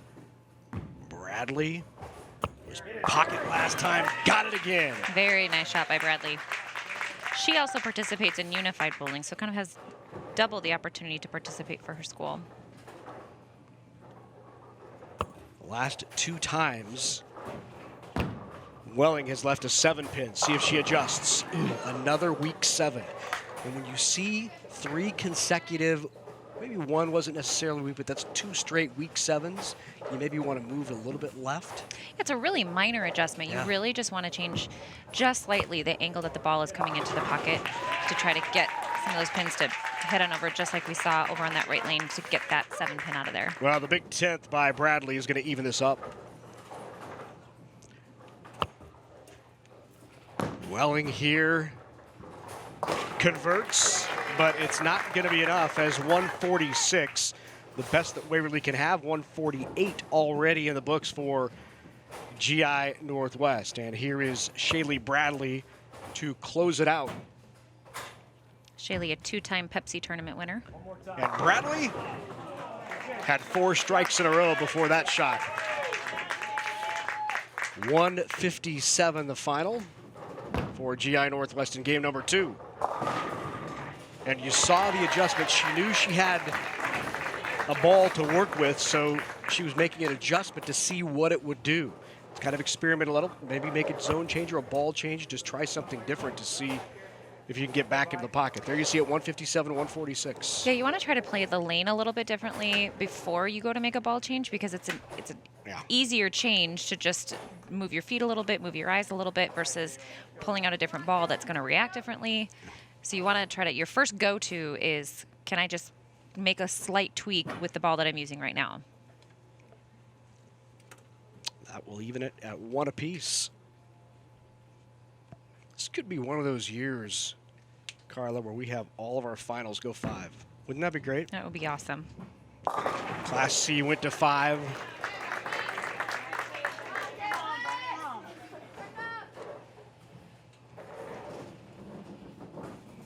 Back in is Sydney Grunke for Waverly, made that last shot.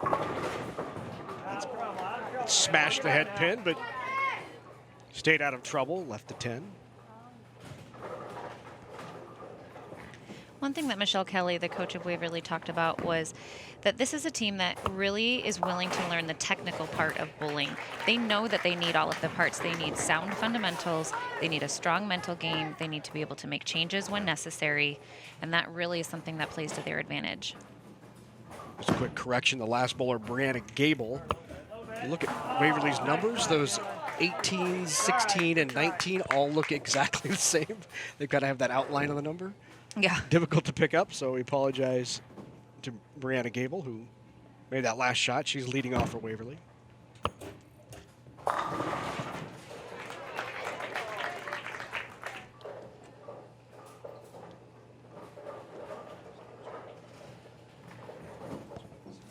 Larry, something interesting about this Northwest team, all 5 of their starting players carry a 4.0 GPA. Wow. So not only...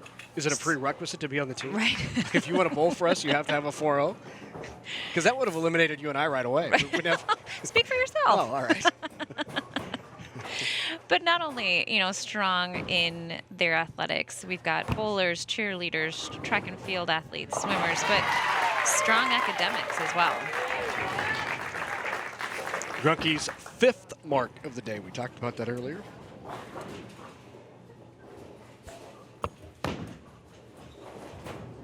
Opportunity. Oh, slides it right in front of the 7. Just a hair Terrific farther effort. to the left, and that would have made it. Terrific effort there by Hernandez. That will bring up on the left lane for the Vikings, Kennedy Claycomb.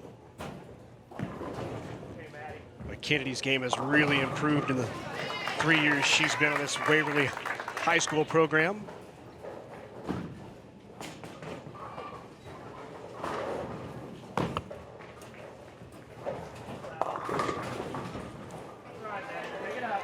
Madison Meyer, the sophomore for Northwest, has a high game of 199 and a high series of 547.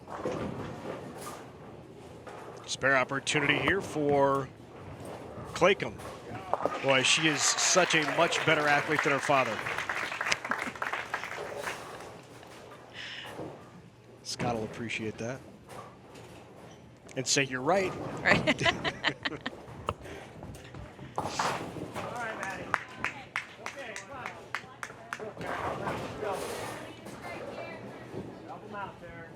Val Gerlach here for Waverly is the state journalism champion for sports feature writing.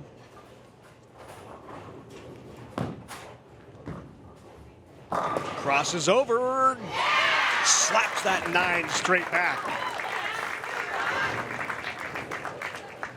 Shot by Gerlach. Now You can see the move inside and found it. Boy, what a great conversation between the head coach or assistant coach Scott Randall of Northwest and Taryn Randall.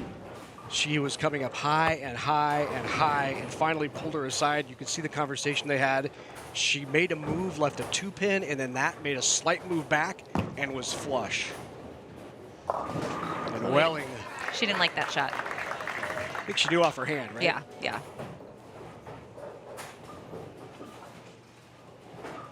That's something that the more experienced you get with bowling, the more you know as soon as it's off your hand, sometimes even before you throw the ball, right, what's about to happen. And the good ones are the ones that can adjust even in shot, right? Right, Get it back on line. Oh, I'm a little early here. I need to get it back on line, maybe set it inside or outside based on what my footwork has done. The recognition of the error and then the decision of how do I fix it is something that is so key. Instantaneously, how do I fix it? So back-to-back strikes by Northwest have kept them in this after the 3 straight opens to open game number 3.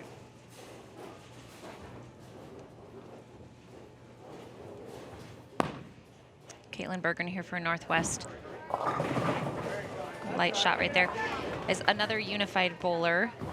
She's heading off to Central Community College in Grand Island in the fall to study paramedicine.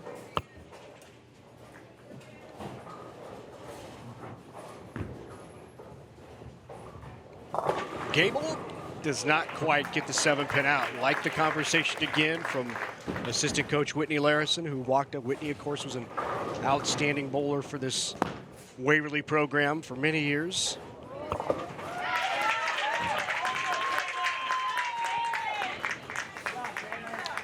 First mark of the day for Berggren.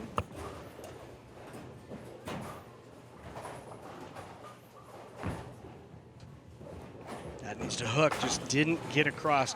Many times in this freshly oiled pattern, a cross lane will not hook as much as it would on a typical house shot. And so that did not move across the middle part of the lane. Here is Hernandez. And Ciara with the big shot.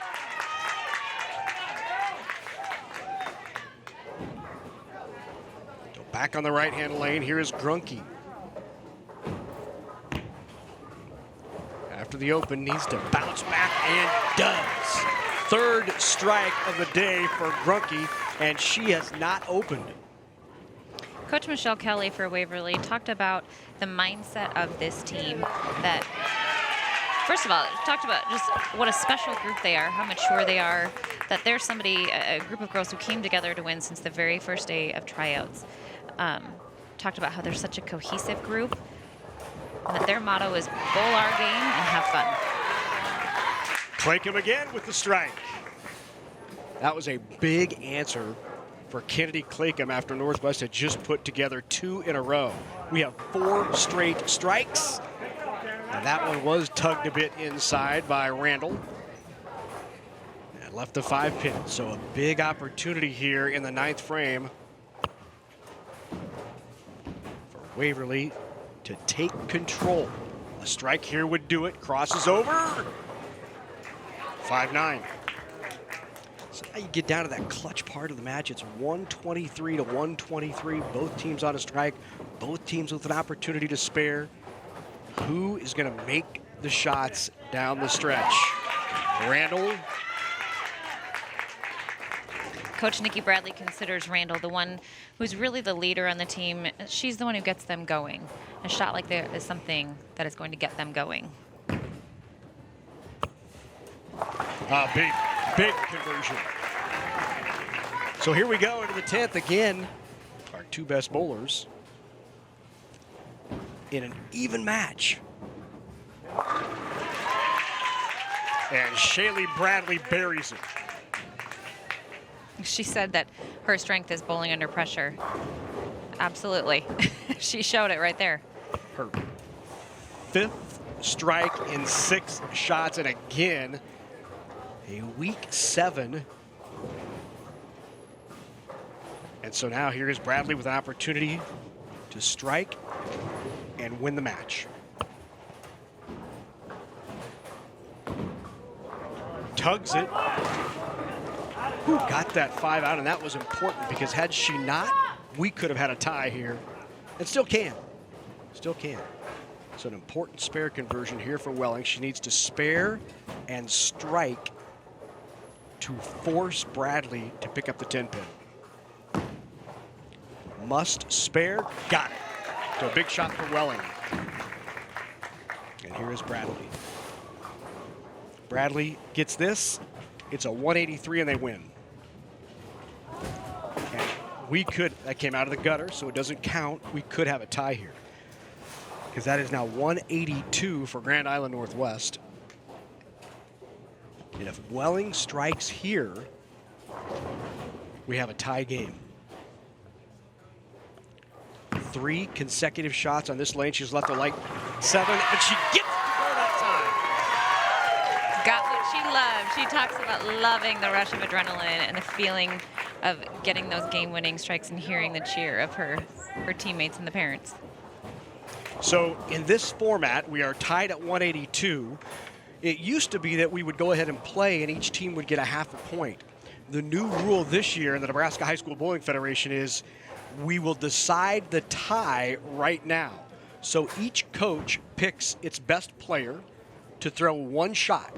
Most pins wins the game. So you see the commissioner of the Nebraska High School Bowling Federation, John Lucido, talking to both coaches. The high seed, which was Waverly, gets to choose what lane and who goes first. So Waverly is choosing to bowl on the right-hand lane, and they're choosing to go second. So Shaylee Bradley, 10 to force Waverly to get 10. Little outside, and she got it off the wall. Head pin off the wall, kicks out the 2, and she's got 10 in the pit. Opportunity now for Chloe Welling to answer. They strike here, and these 2 coaches have to pick a different player. Needs 10 in the pit. Got it! What a shot by Welling. So John Lucido back up off of his chairs. Has to be uncomfortable for John. He doesn't ever like to leave a lounger or a recliner out of his comfort zone. So each coach now has to pick a second player. They can't use the players that they just chose. This will continue until one team has scored more than the other. And so again, Michelle Kelly chooses to go second and chooses to go on the right-hand lane. Larry, you're a coach. What's the strategy behind choosing to go second? Why do that? Well, if you have a player who's good under pressure and they know what they need, if they feel comfortable, it's all about the individual player. I've had players who've always wanted to go first, force the pressure on the other player. Now, in this instance, it may work because that was a 7-pin count. So really considering the mental game of the individual player. Do they like to put the pressure on, or do they like to take the pressure on? Sometimes you may choose to go second on the first shot, but on the second shot, maybe you want to go first. But this is Val Gerlach. She needs 8 to win. Got it. That's a win for Waverly. Second roll of sudden death, and Waverly takes a 2-games-to-1 lead. Don't forget how big those shots were late by Chloe Welling. She had to strike to force the sudden death, had to strike to force another sudden death, and Waverly now up 2-games-to-1.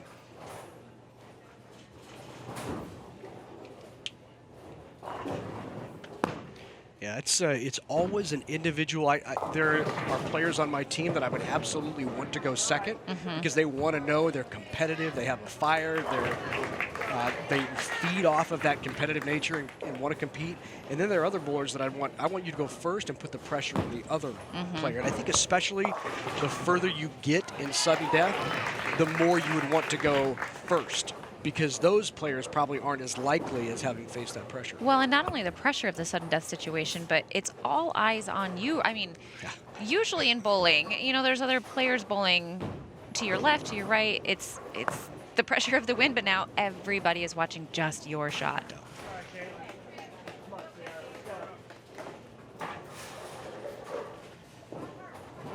Yeah, that's always gave the option to the player. I would turn and say, okay, we have the choice. Do you want to go first, or do you want to know? Inevitably, my top 1 or 2 bowlers would always want to go second. I want to know what I want to do. It's that competitive juice, but I was one who would want to go second. yeah. I liked that pressure. Yep.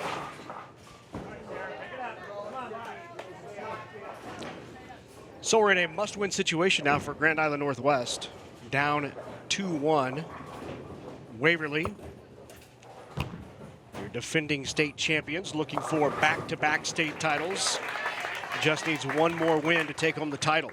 When Waverly talked about they don't have anything to prove. They've been here before. They're defending champions. They're just here to show their talents as they are. That's going to hurt from a count perspective. 5 pins, and they'll find themselves trailing here. Could be by as many as 25 if Grunke can convert on this spare. Tough one for a backup bowler, but she got it. She has been solid all day long. 7 consecutive marks for Grunke. It's like having a second anchor in the middle of your lineup. Nothing wrong with that.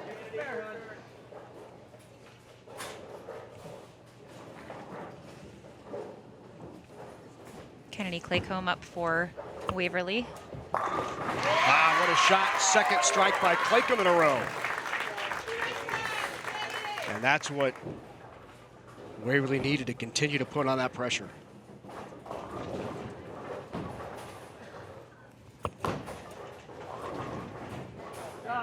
Good cover.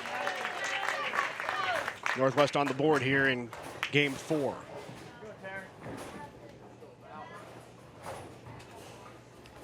Waverly is such a diverse team with all of the different sports that they play.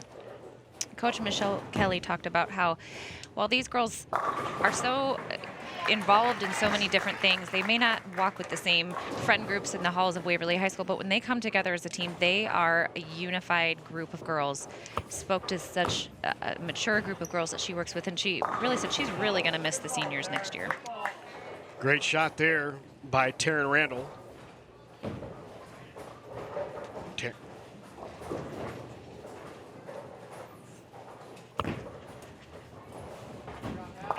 Good cover by Gerlach. Val Gerlach with the cover.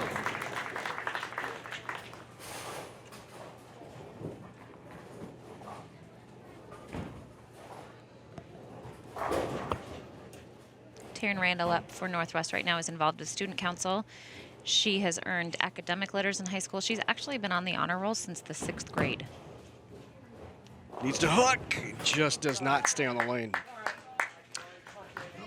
Stops a string of 3 straight marks for Randall, but now a lot of pressure, especially with Welling up, a lot of pressure on Northwest. And Welling crosses over.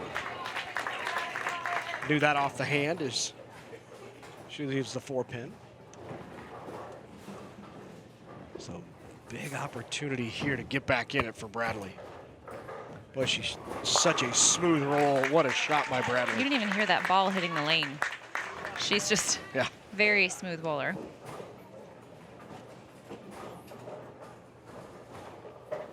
Chloe Welling heading off to UNL in the fall.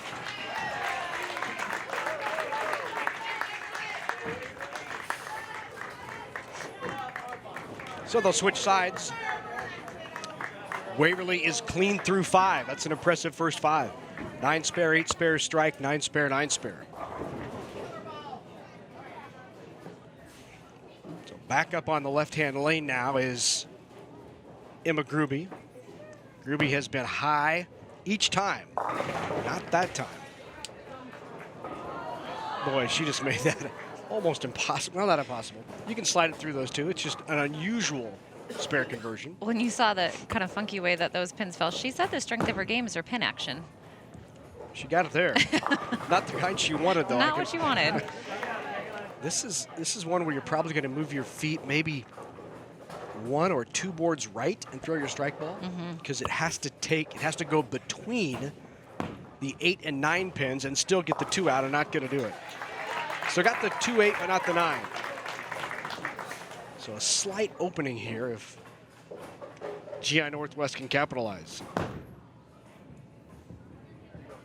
And they do.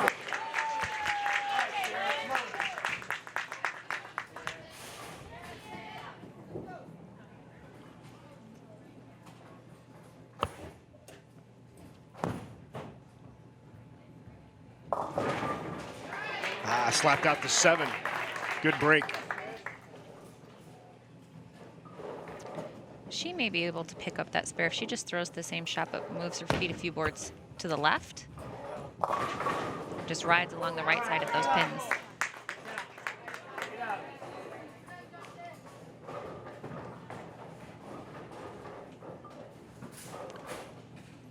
Grunke now.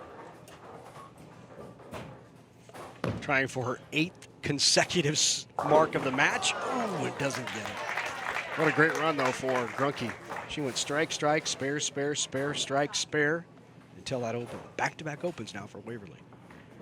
And they can cut into this lead and make it a 10-pin lead with a mark here, and they do. Sierra Hernandez, another senior heading off to UNL in the fall. She's going to be studying forensic science. All right, here's Claycomb. She's struck on back-to-back shots, make it 3 in a row for Clayton.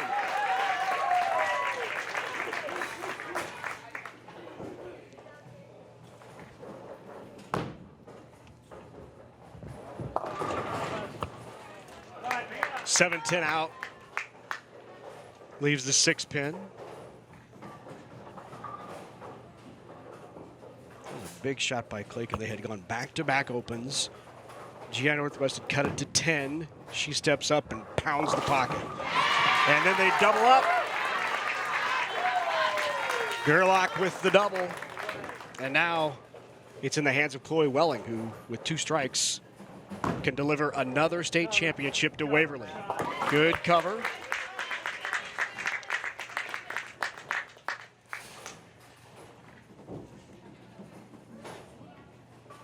.202 possible if she strikes out.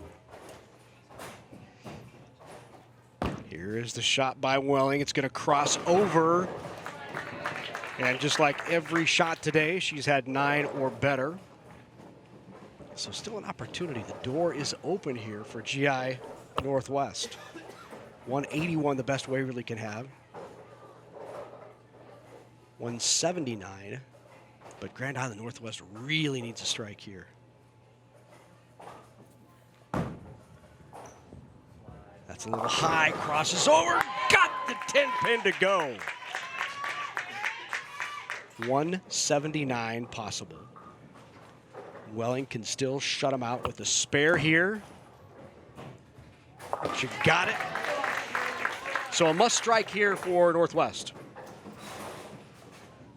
Bradley has to strike. If she doesn't, the title is Waverly's. Great shot. Slaps that 10 out. So now it's all down to the shot of Chloe Welling. 181 with a strike. And they are state champs.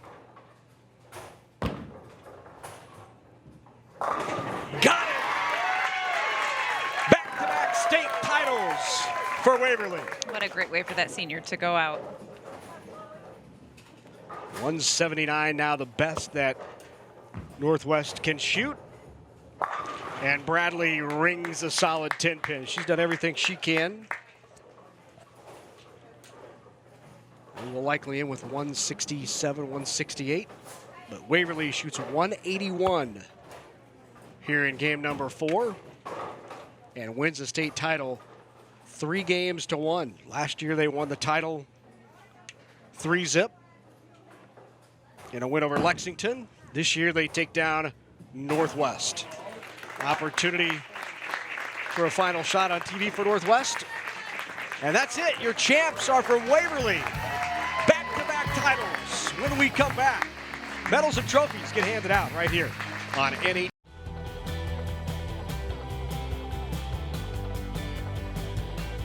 Funding for the NHSBF State Championships was provided by the Lincoln Bowling Association through grants from the Bear Foundation and the Nebraska High School Bowling Federation.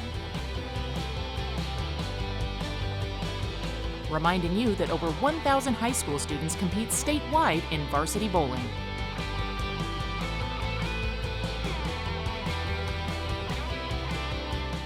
Let's talk about public power for a second. Did you know Nebraska is the only state in the nation served entirely by public power electric utilities? Community-owned utilities mean Nebraskans are working for Nebraskans. Just another way your electric utility shows how public power works for you. Let's talk about public power for a second. Did you know Nebraska's electric utilities are governed by locally elected or appointed boards and councils? This means you have a voice in the decisions made by your local utility. Just another way your electric utility shows how public power works for you. The values that Methodists bring is family. It's important going through school that you're not just a number, that you're a face and that you're a name to a teacher. And so I loved the small class sizes. What it means to me is that I found my foundation where I can build on my passion and I can embrace something new in my life. It is a place where I know that I'm supposed to be. A new chapter begins. Now you can access more of your favorite PBS shows than ever before. This is the future! With PBS Passport, a member benefit that lets you binge many of the latest shows and catch up on your favorites. We really are living in the modern world. Anytime you want. Wow, how about that? Anywhere you are. There's literally nothing like this in the world. Become a member of NET. Sign in and start streaming today. We're back at Sun Valley Lanes here in Lincoln, Nebraska. Congratulations to the champions from Waverly. Back-to-back titles, and for more, let's go down with Carla. Thanks, Larry. Chloe, you needed a strike in that third game to push it to the fourth game. Did you know you needed that strike? Yeah. How did you handle that situation? It's kind of just like we've done some bowl offs before, and it's more of just like making sure it's just routine. So you should yeah. Coach, you've got a team full of seniors. You talked with such emotion yesterday about what this team has meant to you. How much are you going to miss them next year? I'm going to miss them a ton. They're a really special team, and they work hard, and they get it done. Well, congratulations, Coach. Larry, we'll send it back to you. Thanks very much. Congratulations again to the Vikings, the state champion. And now time for trophy and pin presentations. Let's go to our public address announcer. Ladies and gentlemen, how about another nice round of applause for our two finalists?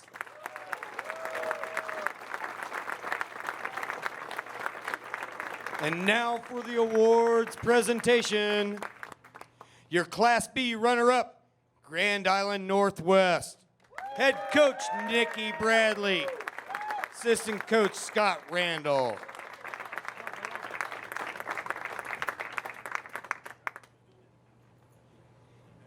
Caitlin Berggren.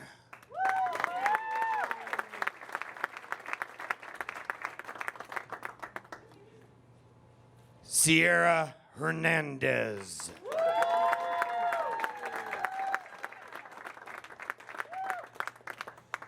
Madison Meyer.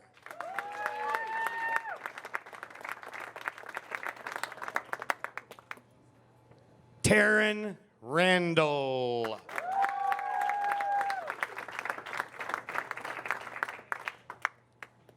Shaylee Bradley.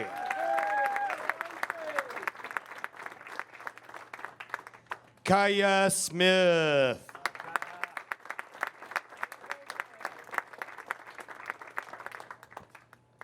Emily Bennettson.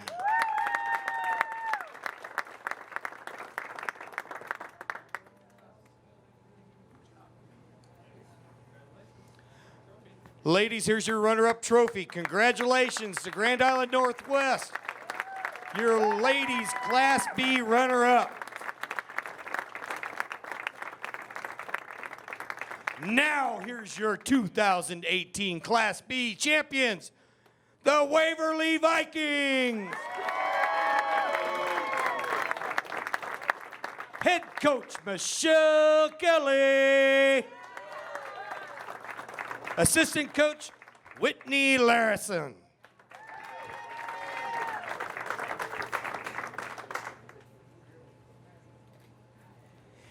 Emma Gruby.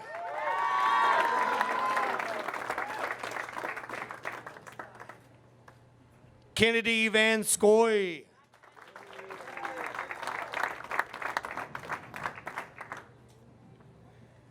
Brianna Gable.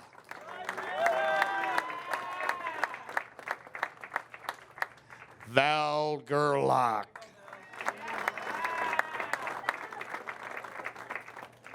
Chloe Willing.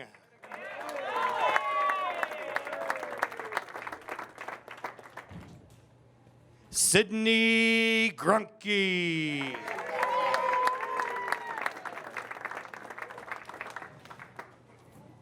Kennedy Claycomb.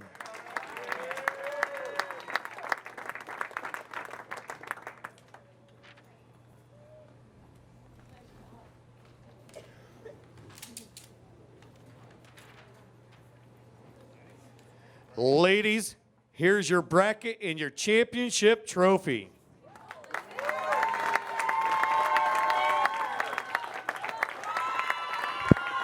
Congratulations to your 2018. There's your state champs, the Vikings of Waverly. Back-to-back state champs for Waverly. 2 have been crowned already this morning in Class C and B. When we come back, it's time for our Class A showdown between the Lynx of Lincoln High and Grand Island right here on NET. 1, 2, 1,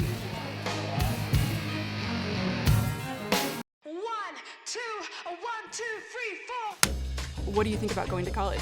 I'm kind of scared. I feel nervous a little bit. That's kind of a tough one. I'm not really sure yet. I'm excited for college. How are you going to pay for it?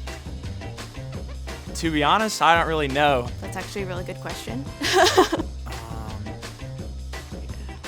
So what if you had a friend you could ask?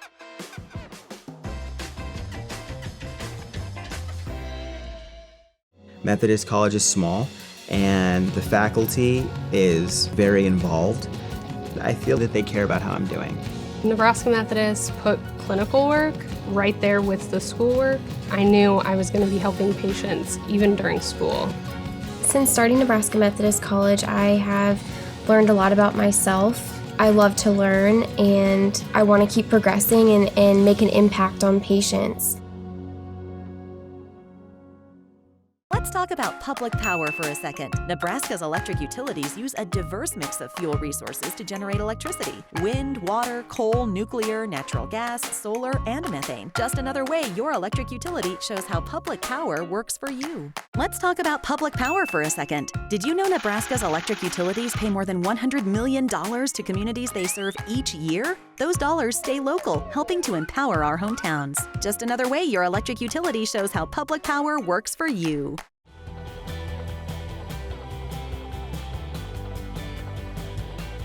Funding for the NHSBF State Championships was provided by the Lincoln Bowling Association through grants from the Bear Foundation and the Nebraska High School Bowling Federation. Reminding you that over 1,000 high school students compete statewide in varsity bowling.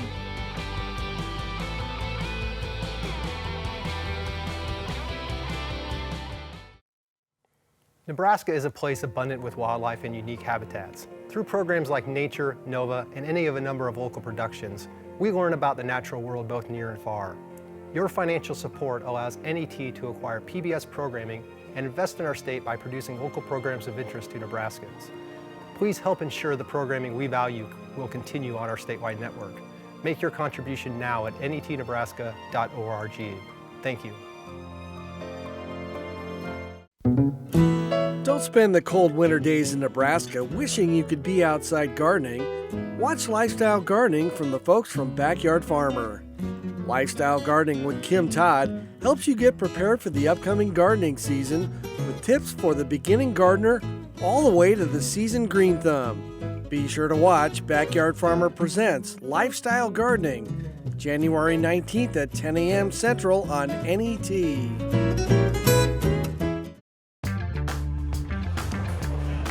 And welcome back to Sun Valley Lanes in Lincoln, Nebraska. Along with Carla Vandermeer, I'm Larry Putney. Good to have you with us as we get ready for our final championship of this morning here on NET, the Class A title between Grand Island and Lincoln High. I want to remind you, if you'd like a copy of these championships on DVD to preserve for a lifetime. You can log in to our website at NHSBF.com, follow the prompts, and order a copy of this year's state championships.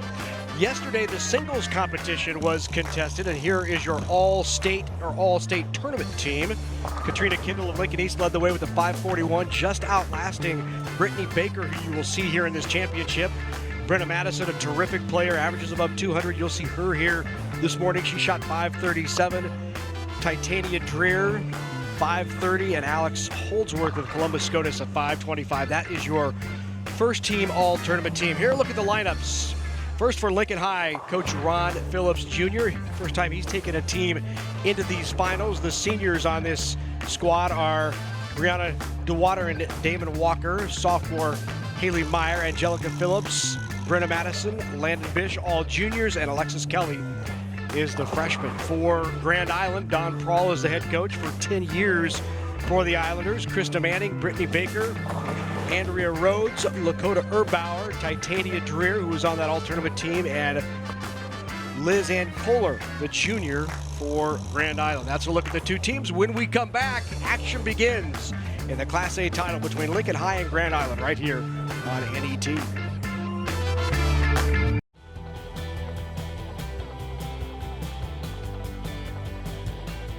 Funding for the NHSBF State Championships was provided by the Lincoln Bowling Association through grants from the Bear Foundation and the Nebraska High School Bowling Federation. Reminding you that over 1,000 high school students compete statewide in varsity bowling.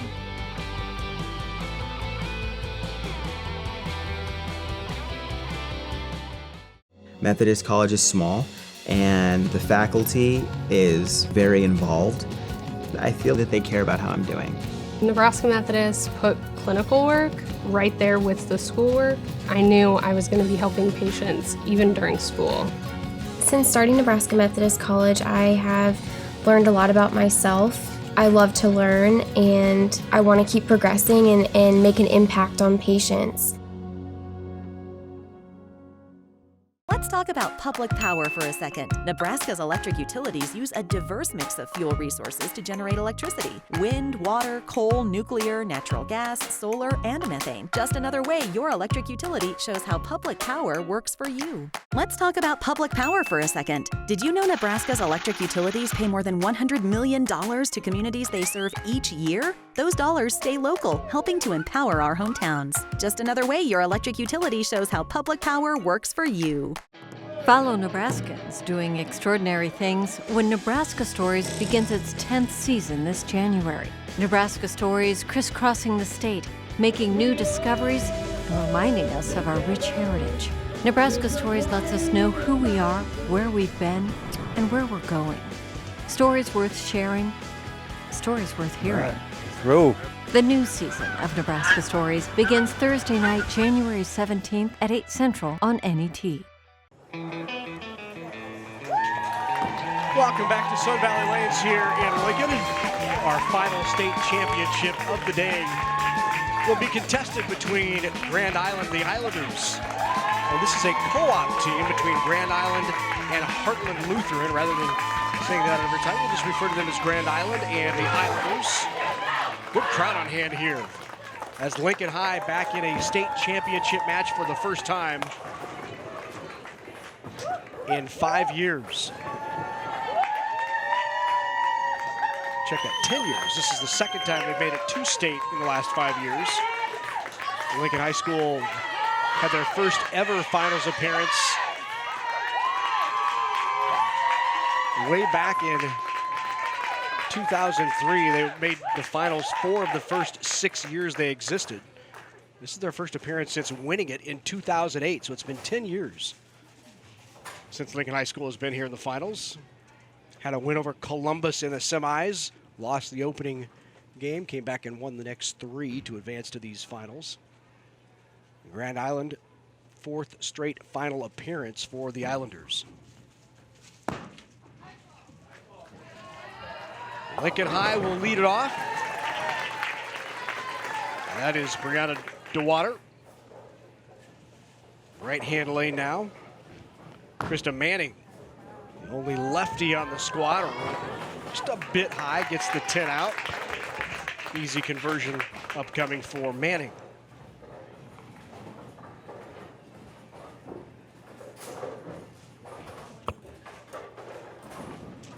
Brianna, part of the Unified High School team. Of course, Unified Bowling is sanctioned by the Nebraska School Activities Association. Needs to hook just a bit. Doesn't quite make it back.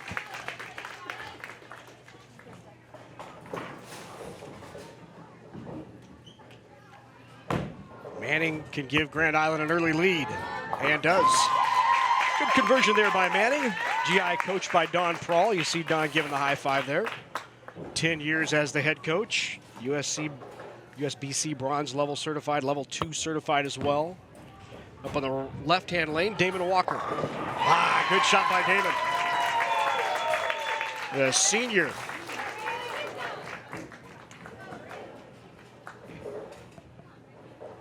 Now to the right-hand lane for Grand Island. Brittany Baker. Mentioned Baker was part of that all-tournament team. This needs to hook. Doesn't quite get back. This bowler's played in a much tougher pattern in qualifying, a much tougher shot. And of course, in bowling, you can put out a shot in the lane. Sport pattern, it's much more difficult to score on a typical house shot than bowling on what we would consider an easier or house shot here in the finals. I just say that because Baker playing outside probably was seeing a lot of reaction earlier in these championships playing out there. And this is going to be a bit of an adjustment. Probably will have to move right quite a bit, maybe go straight up the boards, maybe straight up 5 to get it back to the pocket. She moves inside, goes over about 8. Will that hook back? It will, but leaves the 8 pin. Good attempt at that. Yep. Assume she was trying to go cross pocket on that though. So probably still didn't hook as much as she wanted it to. Here's Haley Meyer. Haley says she's the team cheerleader, just a sophomore. And a good cover. Meyer off to a good start for Lincoln High. Back-to-back marks for the Lynx. Talked about this Lynx program was in this state championship almost a regular early on. They made 4 of the first 6 televised finals, but they have not been here since 2008. So after a long hiatus, Lincoln High is back. Angelica Phillips leaves a 10 pin. Team co-captain is Angelica. Back to the right-hand lane, here is Andrea Rhodes. Andrea Rhodes, the senior, averaging 159, is heading off to Mount Mercy University in Iowa, planning to study social work.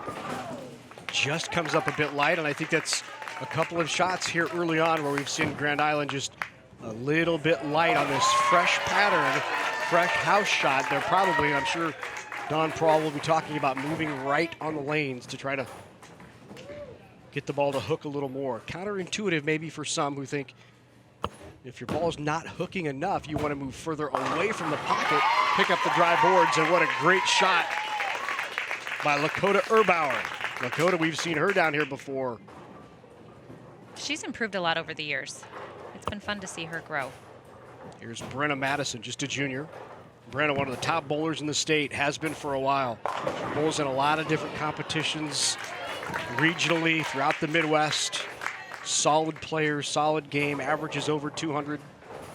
One of the co-captains on the team. Now on the right-hand lane. Titania Dreer crosses over, leaves the 3-9. Opportunity here for Lincoln High to make the switch after 5 frames with a big lead. And good cover. Always solid, Brenna Madison.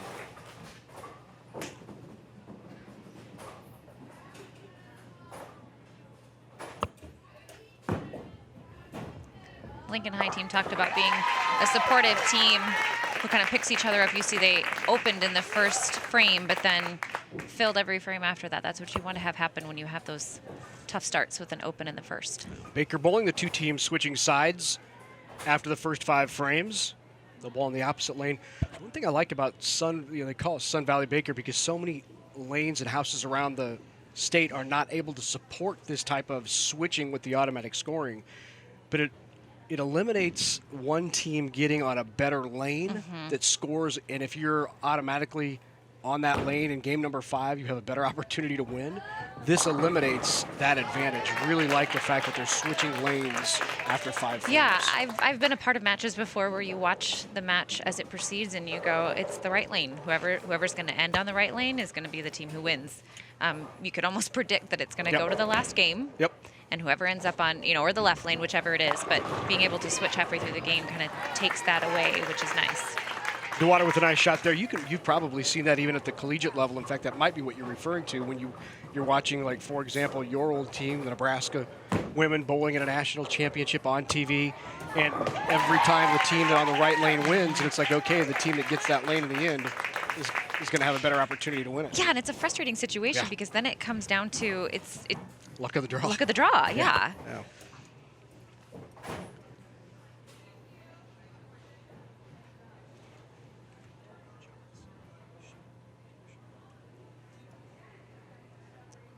Brenna DeWater up for the Lynx.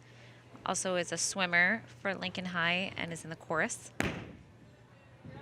Hook a little bit, and it does. Good cover.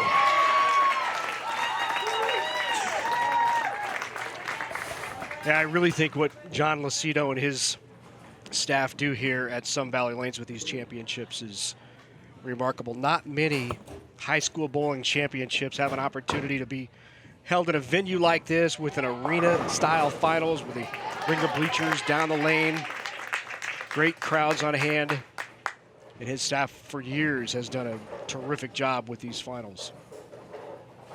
Here is Walker. Right through the middle, we'll leave that 7-pin. You talk about the unique opportunity that these players have to bowl in this situation. I get the opportunity to work with current athletes at Nebraska and kind of talking about life after college and being able to leverage some of your experiences. This is an experience that they can leverage in situations where they're asked, when's the time you've been in a high-pressure situation? This is a unique high-pressure situation that they've been involved in and can talk about being mentally calm, being there for each other, finding ways to use those experiences to your advantage for years to come.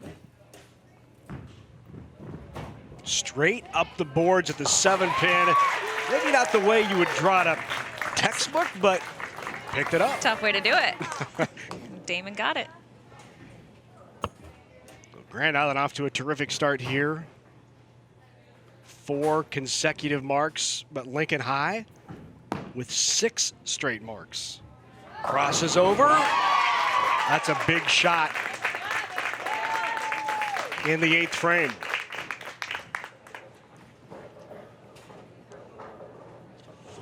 Here's Haley Meyer. Haley, also a member of the Lynx dance crew at Lincoln High.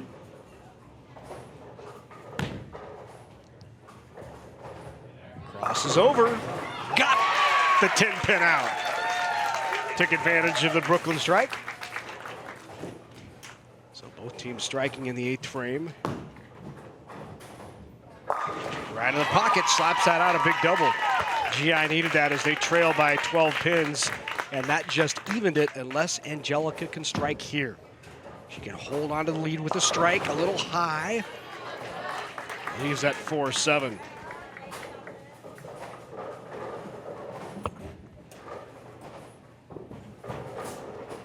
Can Grand Island come from behind here? Titania talked about being good under pressure. Can she do it?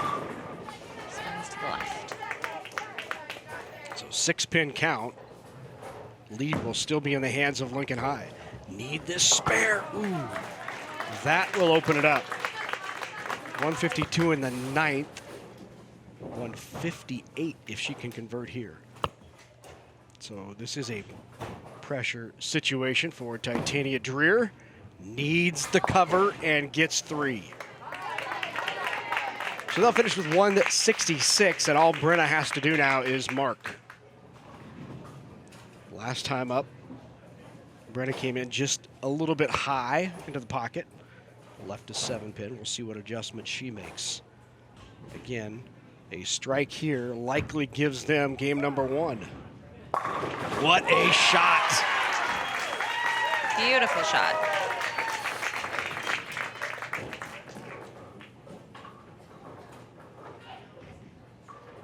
Brenna's a junior whose long-term goal, she says, is to be a high school math teacher, specifically an algebra teacher. Who would want to be a math teacher? Right? Math is everywhere. Says the math teacher. Right?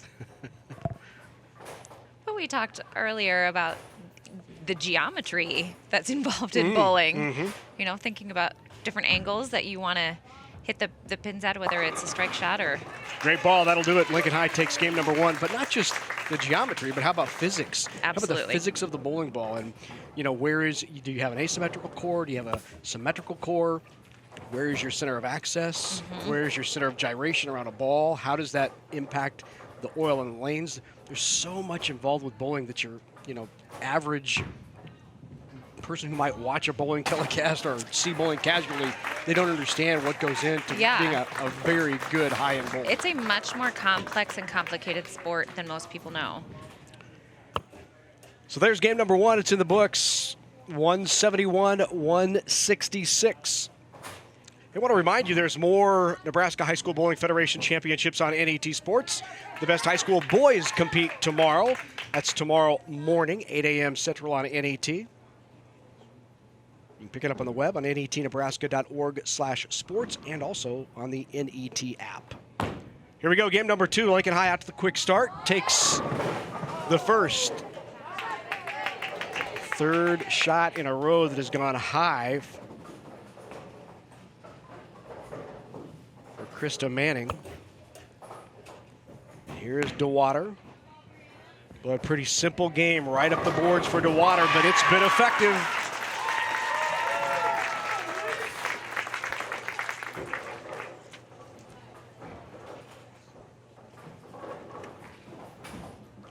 Krista Manning has been Bowler of the Year in the past. She also volunteers at the Stir Museum as a living history apprentice. On the 2.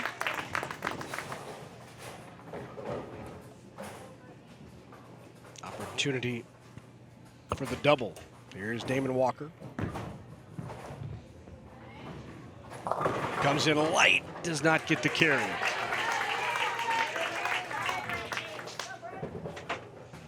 Damon, a straight A student.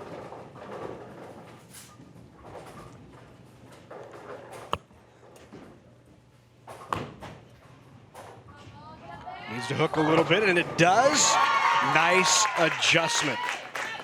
Brittany Baker looks like she moved out a little bit, got it to finish, and carries.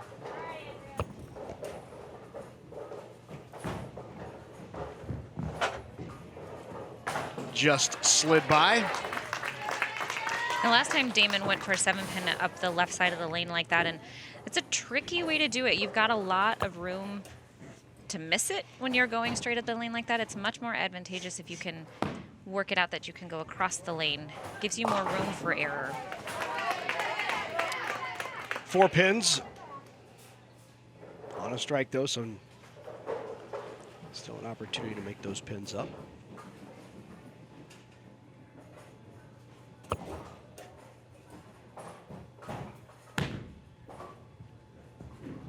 Meyer with another strike. Crosses over.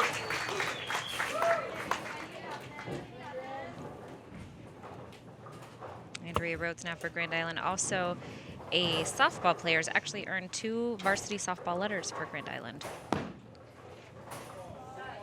Good follow through and just does not get the 10 out. Good shot. Here's Angelica Phillips wasting no time. Leaves the week 10.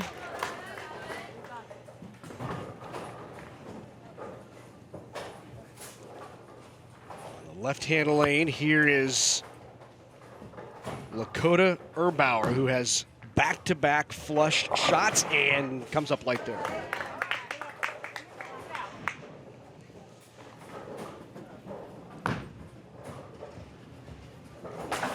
Just slides by.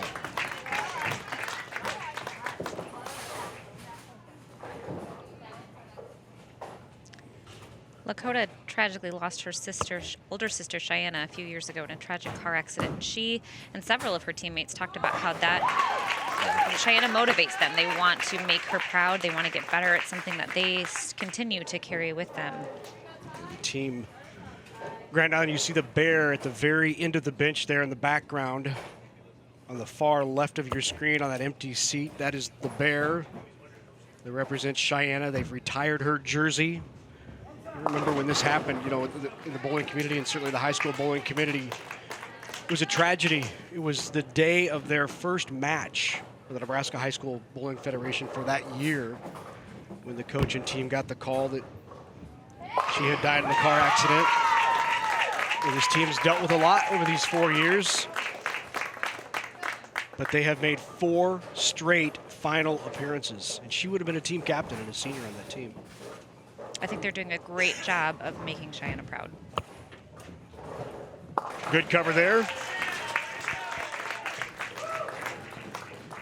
3-pin advantage for GI as we flip lanes. 57-54, both teams working on a mark. Grand Island won this in 2016 over Lincoln Southeast.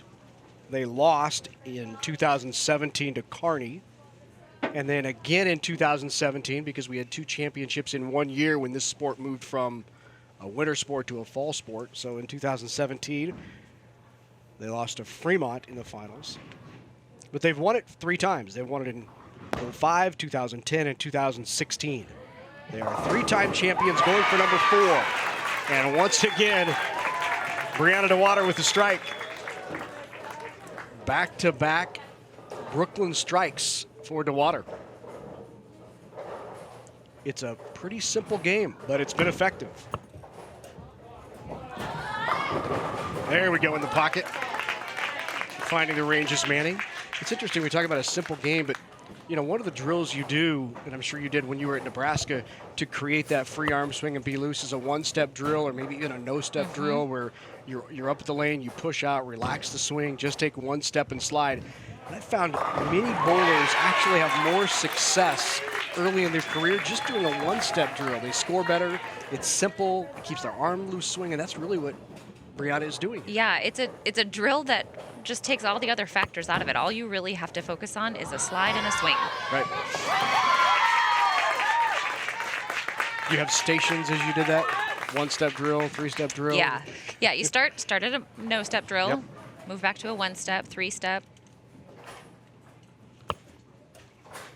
Sort of progressively adding more pieces to the puzzle.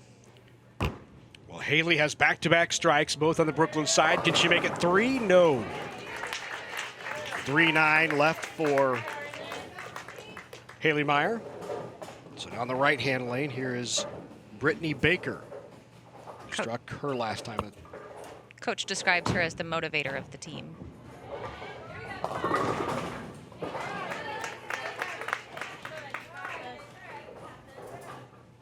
So GI was on a double there in the 6th and 7th.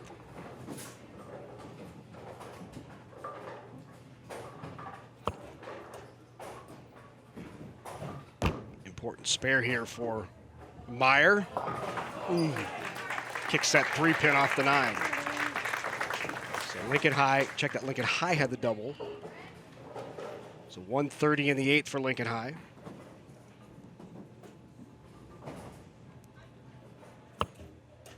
Brittany Baker, another one wanting to go into math education. Love it.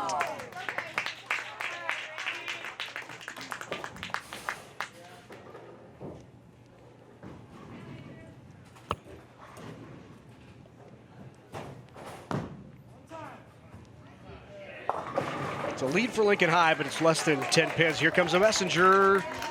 Nope. Oh, you can see the nerves, can't you? It's such a different situation to be in when you're bowling under the TV lights and you're bowling in a quiet bowling alley. You're not typically bowling when it's quiet. It's usually you're hearing balls hitting lanes on other lanes and pins crashing on other lanes, and now all of a sudden it's in the situation where there's no noise, and that can kind of play with your head a little bit. Rhodes really liked that last shot. She thought that was going to carry and left the weak 10. Here is Angelica trying to cover this up. Ooh, wraps it around the 10 pin, and that's going to open the door for Grand Island. So 139 in the 9th.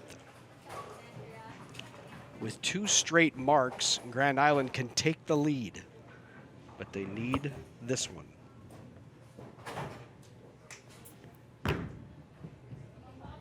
Needs to slide and get outside, just by it.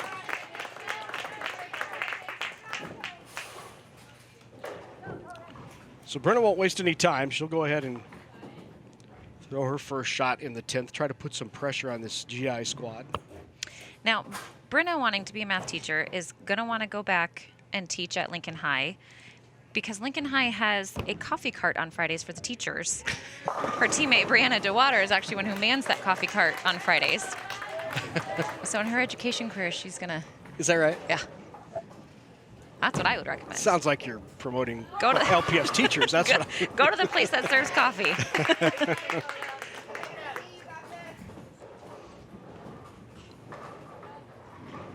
It's an important spare here for Madison. Keeps the pressure on with a mark here. Can't close out GI, but that certainly puts a little bit of pressure on this next spare. So this is a must spare. Must have this, and Lakota got it. So nice shot by Urbar to pick it up, and that'll bring up Titania Dreer.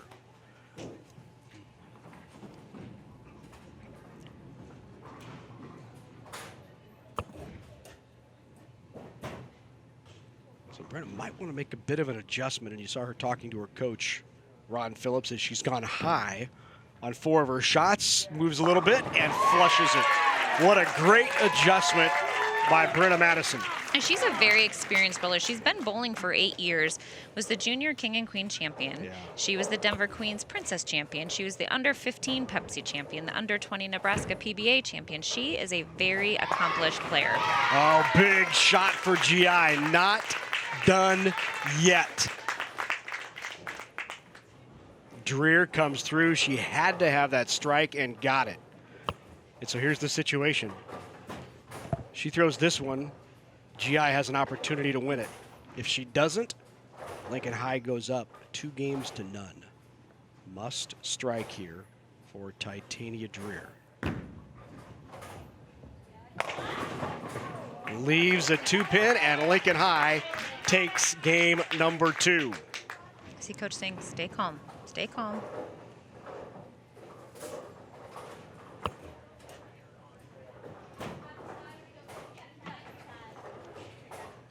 .59 for the Lynx. 153 if this spare is converted for Grand Island, which it is.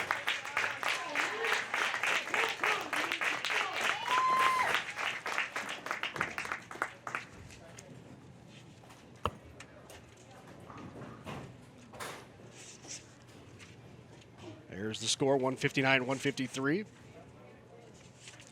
You can watch NET Sports anytime, anywhere. Download the free NET Nebraska app today. You can watch college player profiles, full-length episodes from Big Red Wrap-Up, live web streams.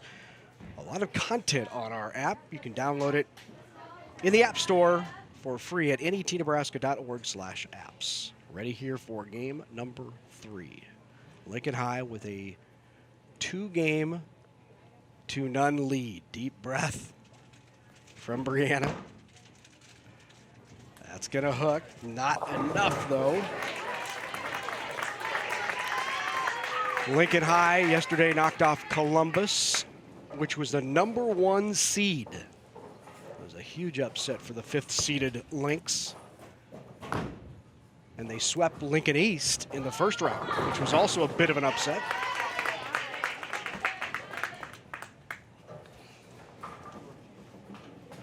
It's a nervous situation for both teams. Lincoln High, with a win here, takes the championship.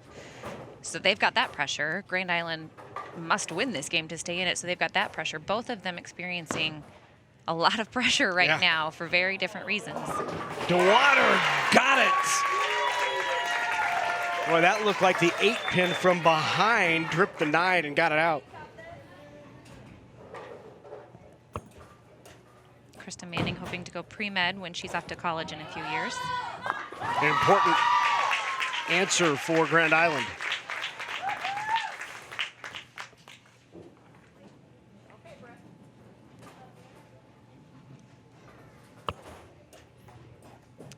Damon Walker, member of the Honor Roll, has talked about how much this team is a supportive community.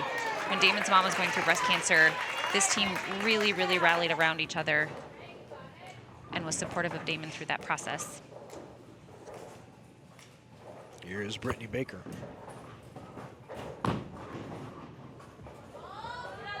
Oh, good shot by Baker. She's had a couple of solid pocket shots. You saw that ball really push through and take out that 5-pin. That was a very solid shot. So many times bowlers don't watch the ball all the way through the pit. There is so much to be learned by watching how the ball finishes all the way through the back end. Did it deflect a little bit? Can you be ahead of a move? Can you make an early move? Did it finish a little bit high and, leave a 9-pin? Yeah, the way it goes through the pins really says something, even how it came off your hand. Right. So watching that ball, Coach Straub at Nebraska always talked about post it. Keep your follow through, watch that ball all the way through. Because you're right, Larry, there's something to be learned at every point on the lane. Leaves a 3-10. So all of my pious bowlers are saying, oh, that's where you get posted. That's where that came from. Post it.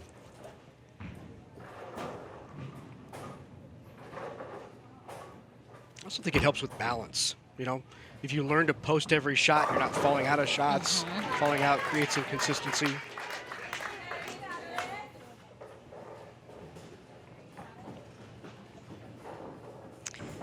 Rhodes here for Grand Island maintains a 3.79 GPA. In the 4 years of high school, she has been enrolled in 15 honors courses. Tough spare conversion, but Rhodes gets her first spare of the day and a big one.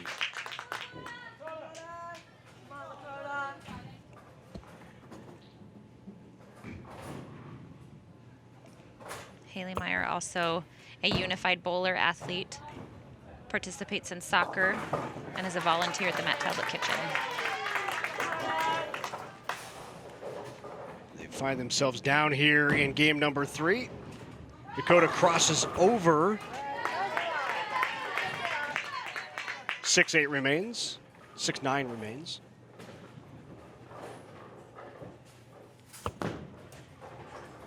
Phillips, that'll cross over as well.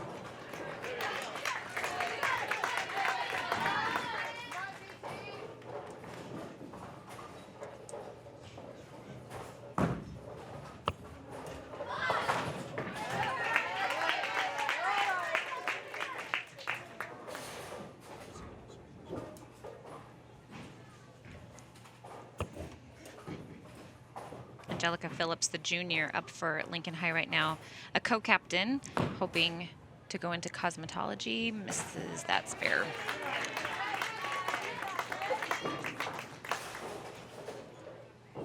Back up on the right-hand lane. 3 straight marks for Titania Dreer. Make it 4.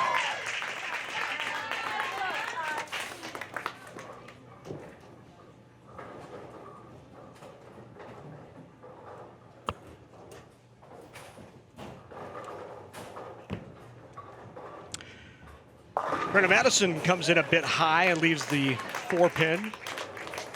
She's been clean all day, and by that we mean has not opened yet. Really needs to make this spare because both teams are working off of an open in the 4th frame. Grand Island was able to punch out a strike in the 5th frame, so Brenna really, really needs this spare right here. Skid, and it does.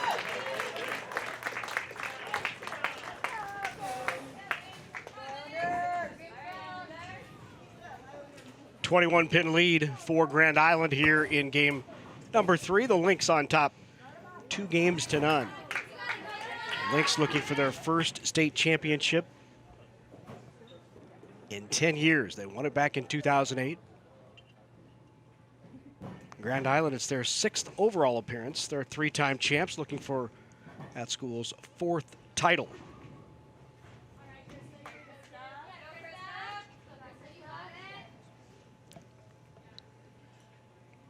Up on the left-hand lane, here's Krista Manning.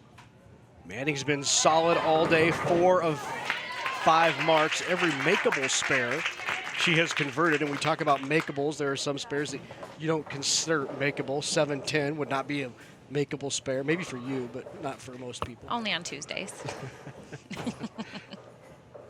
So splits are typically not considered makeables.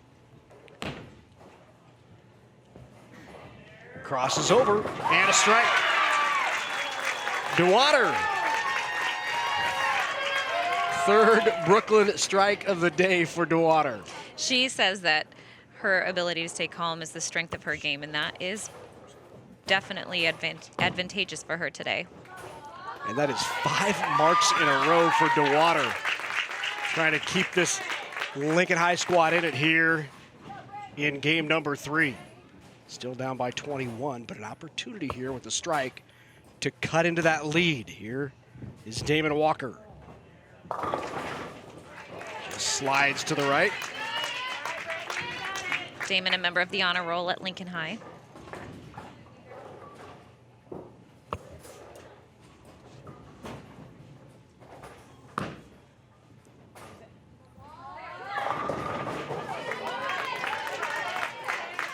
Crossover 6.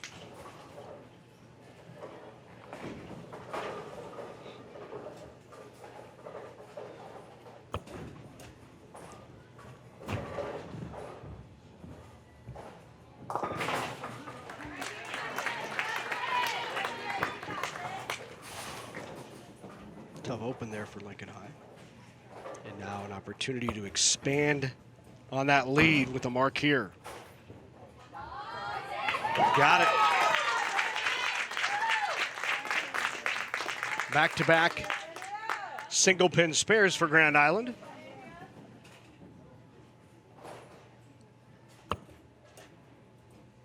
And they've opened up a 30-pin lead. Lincoln High's going to get back into this. They're either going to need some help from Grand Island or they're going to have to start stringing some strikes. Just 3 frames remain. And again, down by 30 plus. We've mentioned some of the activities that these athletes are involved in other places. Andrea Rhodes, here this senior for Grand Island, also maintain on top of bowling and varsity softball, she also holds 2 jobs where she works 20 hours a week and maintains a 3.79 GPA. It's a hardworking kid right there. Yeah.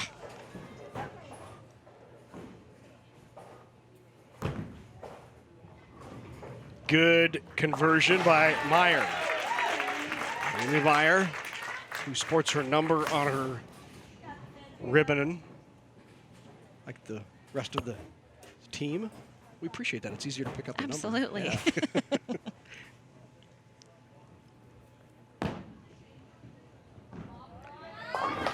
Good cover.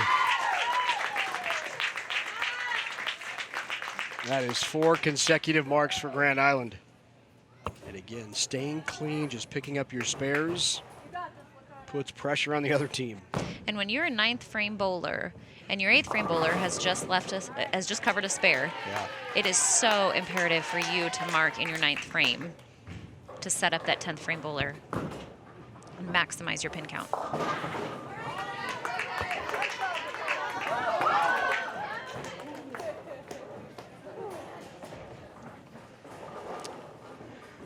So spare opportunity here for Angelica Phillips.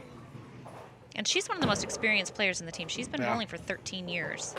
Slides by in almost the same place she missed the first time. She's been either high or Brooklyn on 5 of her 6 shots.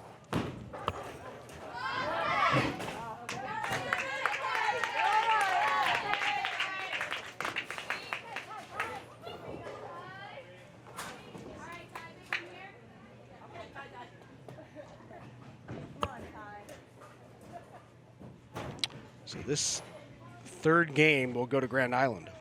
And now you begin to feel that pressure flip a little bit. And now the pressure back on Lincoln High as Brenna crushes the pocket and leaves a solid 8. Wasn't going to matter here because this one's already wrapped up, even if Brenna would have struck out. Best they could have done was 146. GI already 151 in the 9th frame.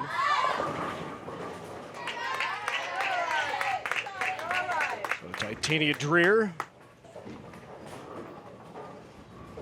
closing out this 10th frame for GI.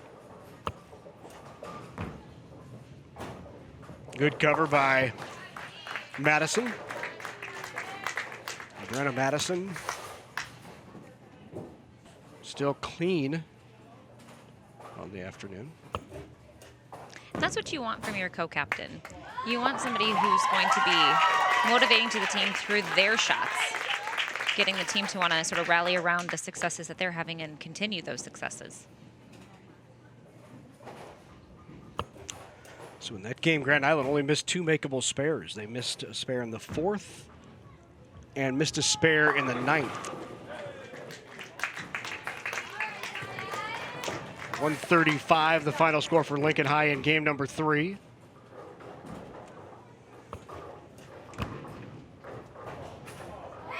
$171 for Grand Island.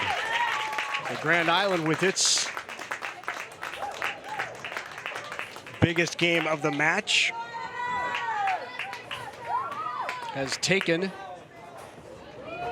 game number 3, 2-1 now.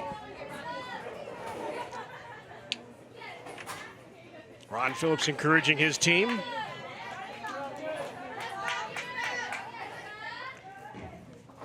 It's so important in these situations to stay positive, good, positive mental. One of the things that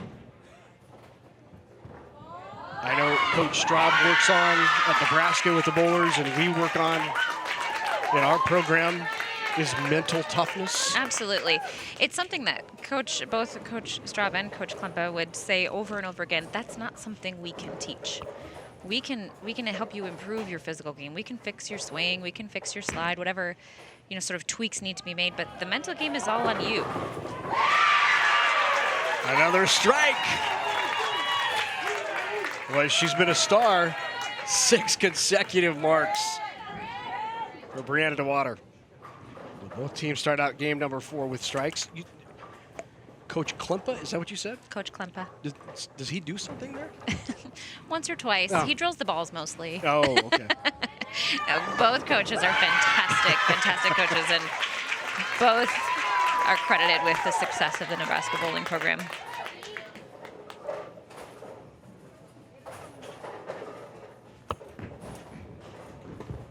I can't call them Bill and Paul. Sure you can. They're coach. Sure. They'll always be coach, right? Always be coach.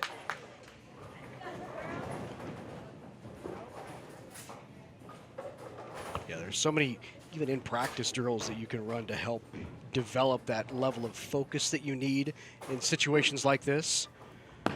The ability to block out everything external, calm yourself, focus on what you have right in front of you, make a solid shot. Yeah, control what you can control. Yeah.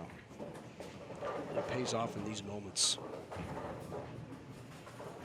If I'm Lincoln High right now, one of the things that I'm telling myself is the last time we were on lane 27, we won that game, and we're heading there in the back half of this game. So sort of looking forward to that, yeah, giving yourself the mind trick, sort of letting you talk yourself into something that may or may not have anything to do with it, but it helps.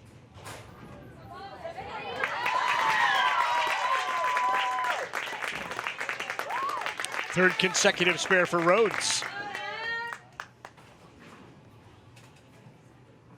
Here is Haley Meyer.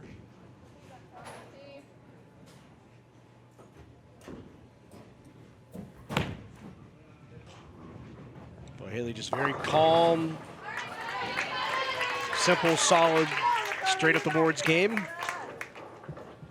But an important spare upcoming for Lincoln High. Nerbauer.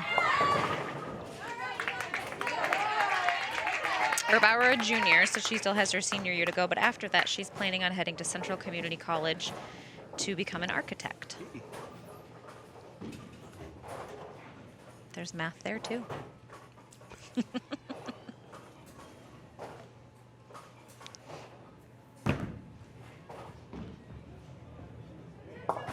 And a good cover by Meyer. This means I'm going to have to start advocating for my major as well. Are we getting to that point? What was that?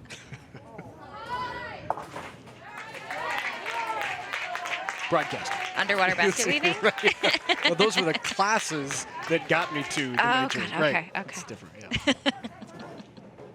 All right, here is Phillips. See if she can bounce back after that open. Crosses over. And this is going to be a tough one. 3-9-10.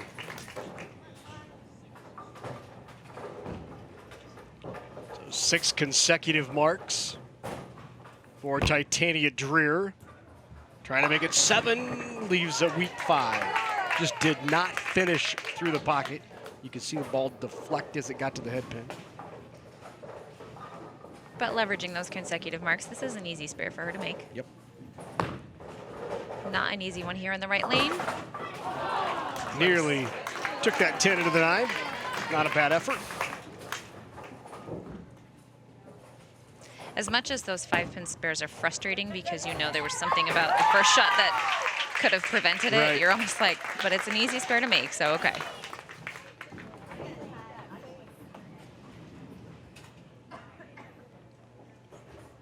So 22-pin advantage for Grand Island, and Grand Island has already marked in the 5th. An important shot here for Brenna Madison. She has been solid all day long. Has not opened yet. Another great shot. 10 in the pit and a little scream back to her teammates. Let's go. Trying to fire them up. That's a leader. Absolutely. Big opportunity now for Lincoln High to double up and put some pressure. Grand Island has settled in here, no doubt. They took game number 3 with a 171. And it feels like now, even though GI is down 2-1, it feels like that pressure is back on the team in red. I wonder if her foot stuck a little bit there. Again. 5-9 remain.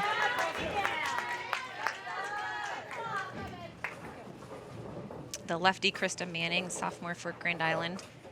High game of 233, high series of 533.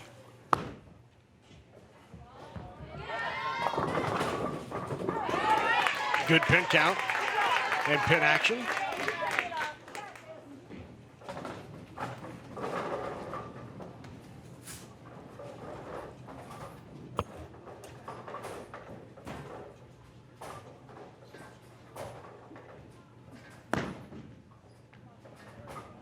Needs to hook.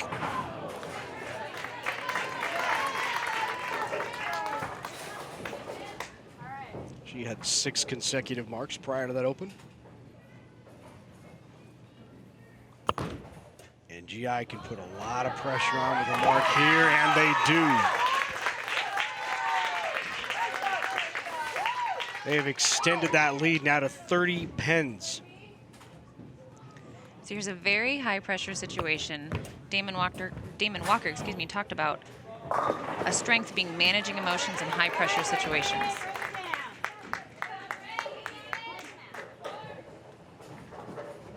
Three consecutive marks for Brittany Baker. Let's see if she can make it 4.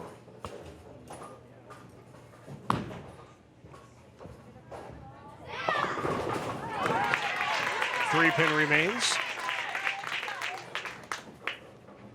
32 pin advantage through 6 frames.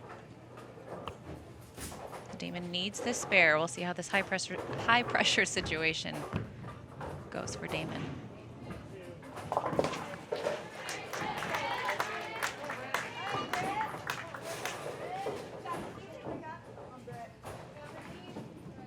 So 2 opens in a row for Lincoln High.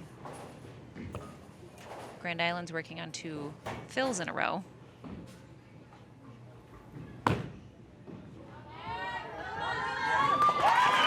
And there's 3.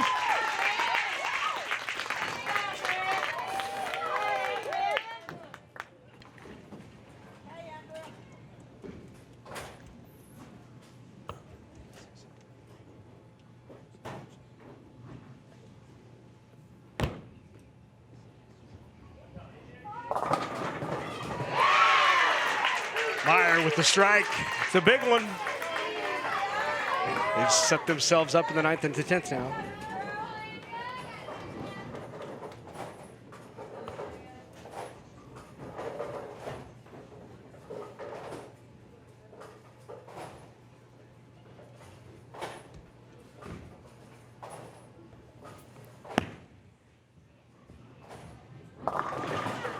.310. Well, here's the opportunity if you're the Lynx and you try to get back into this game. 310 split on the right-hand pair. You're working on a strike, an opportunity for a double. Big one for Phillips. She crosses over again. She's been high 5 consecutive shots. Did it get it? No, you saw it starting to come back door and left the head pin. Andrea Rhodes going for this 310 baby split here. She talked about spare shooting being the strength of her game, but this is not the spare you want to have to pick up in a situation like this.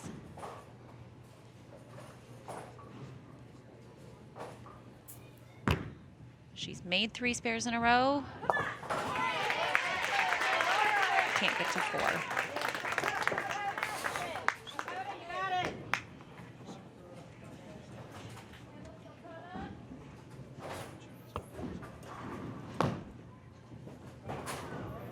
Good cover there by Phillips.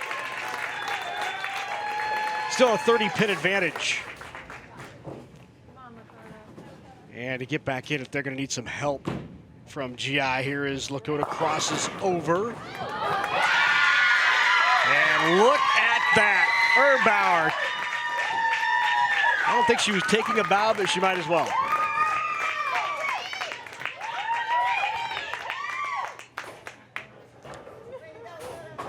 So 157 is the best that Lincoln High can have. Madison would have to strike 3 times to get that, and wraps the first one. So game number 4 goes to Grand Island. 146, the best that Madison can have, and already 147 in the books for GI. Another strike. She's been so solid. Titania Dreer. She's been like titanium, hasn't she? GI's spare percentage on the day is 73%. And for a high school team, that is pretty good.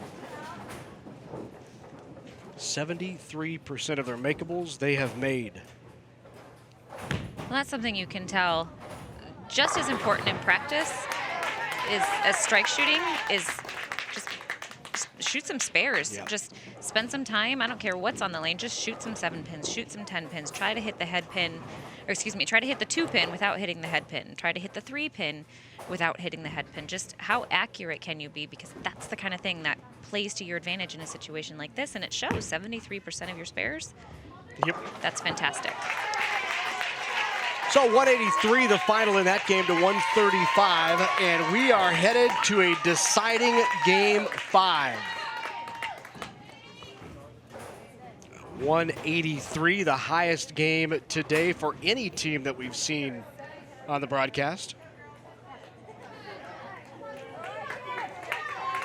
Yesterday, Grand Island in game 2 of the opening round shot 199.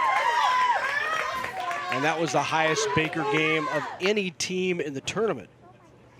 So Grand Island can go big when they have to.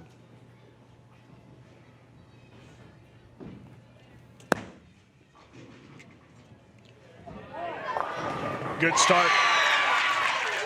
Good start for the Lynx. We talked earlier about makeable spares and how the 710 is typically not considered a makeable spare. Coach Ron Phillips at Lincoln High has picked up the 710 split twice. What? There is a little bit of strategy to picking up the 710. I mean, it's Yep. highly unlikely you're going to pick it up, but hitting one of those pins hard, getting it to bounce off the back. 2 ways, right? You go right at it and hope the ball catches it out of the curtain and kicks it back, or you hit it on the right side of the 10 pin hard and try to kick it out of the back. Yep. I've seen it picked up a few different ways, but those are the 2 most likely. It's always exciting when either you pick up the 710 or you see somebody pick up the 710. Very rare. Substitution in there for Lincoln High. That's Alexis Kelly, the freshman who's stepping up here in a big role, and Cross does not quite get it, so advantage here early for Lincoln High.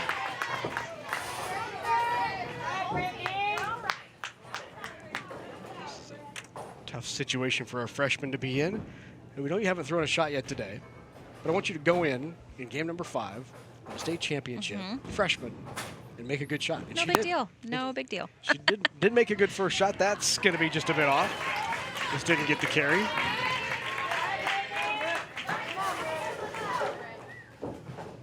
You know, Brianna DeWater has been so solid in that leadoff spot for Lincoln High. You almost wonder if you think about switching your lineup a little bit to try to get her in a position where other bowlers can capitalize off the success that she's had. Absolutely. Those are kind of those in-game, being aware of how everyone is doing, what their score is, keeping track of how they're scoring, making those small moves that can give your team a tremendous advantage. Well, in the way that the physical game is connected to the mental game, and doing what you can do to build some momentum on your team.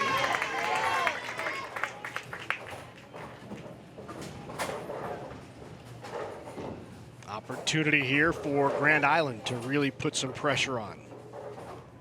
On a strike, Rhodes on the right-hand lane could give GI a double and a lead.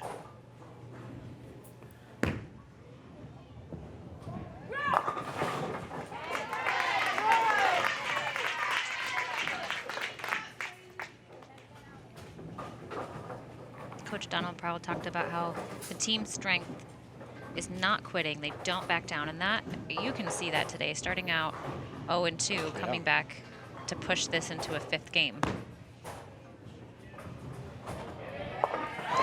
Great cover, important shot for Meyer.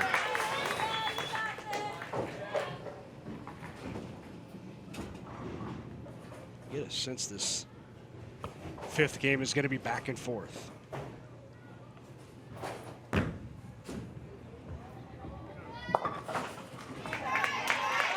So 7-1 on the strike. 34. We were even in the second, and now Lincoln High with the lead here through 3. Here is Phillips.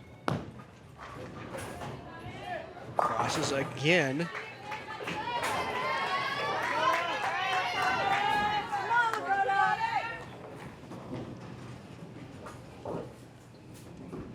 Bauer considered the cheerleader of the team.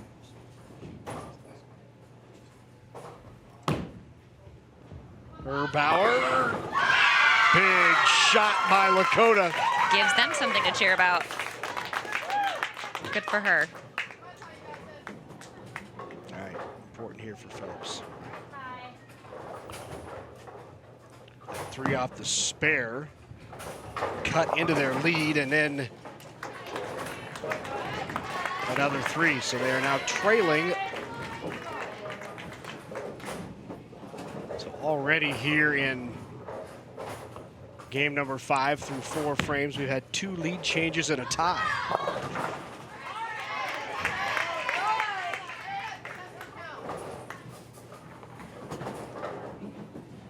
Titania's got a high game of 279.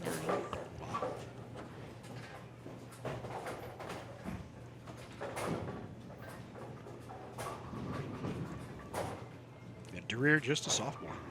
Here is Brenna Madison, needs a strike. Great ball and leaves the 10. That might have been a ball change.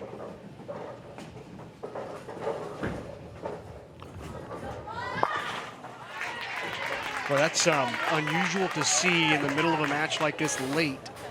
Maybe she made the ball change in the 10th and we didn't notice it, because she was right around the pocket for a first shot with a new ball. This obviously is her spare ball.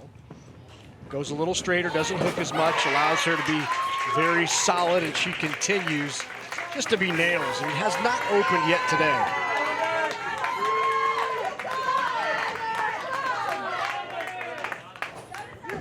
Lead change again. Lincoln High led in the first, tied in the second. Grand Island took the lead in the fourth. Lincoln High grabs it back in the fifth.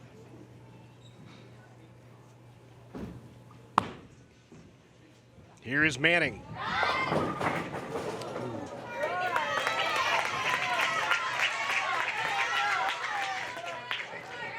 It's makeable. Not the most difficult split you'll find, but certainly has to make a good shot. And here's Brianna DeWater, who has just been so good today. Average is just 114 on the year, but my goodness, you wouldn't know it by the way she's performed today.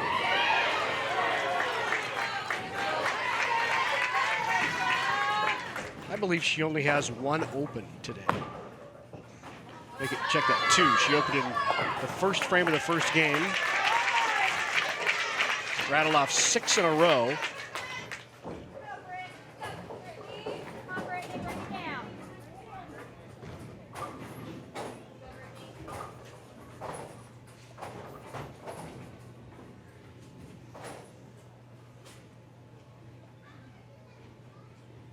This is where these spares become so important. Just clinging to a lead. Can you hang on? Oh! So close. She needed one more coat of paint on that pin.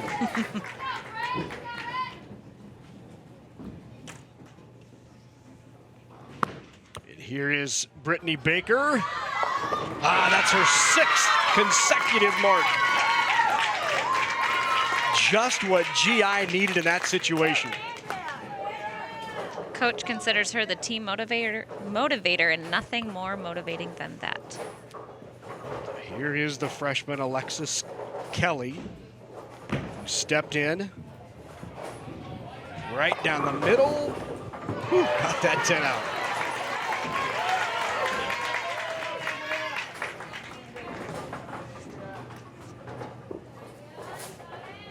Five-pin advantage here for Lincoln High. GI, though, working on a strike, a double here, and they regain the lead. Shot by Rhodes in the pocket. Ooh, leaves that weak 10. That's when you see that 6-pin fall right in front of the 10. Doesn't quite kick around and carry.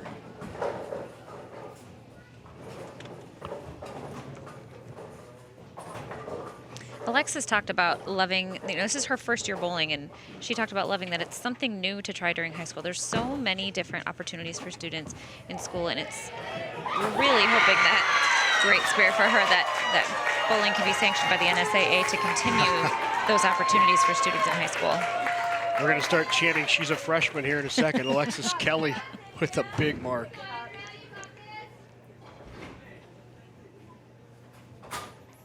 Now it makes this 10-pin even more important.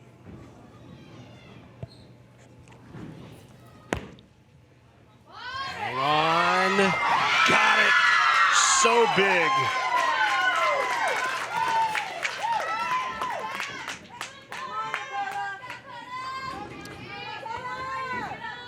So Haley Meyer now. 3 consecutive marks. Can she make it 4? Comes in just a little light. Every one of these so important now as it's a 2-pin match. Lincoln High leads it by 2. Lakota comes in high.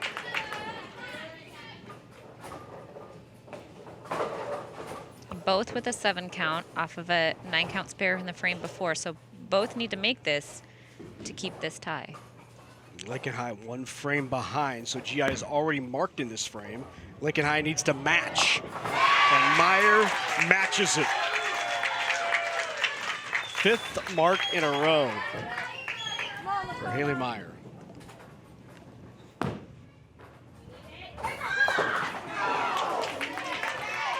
Ooh.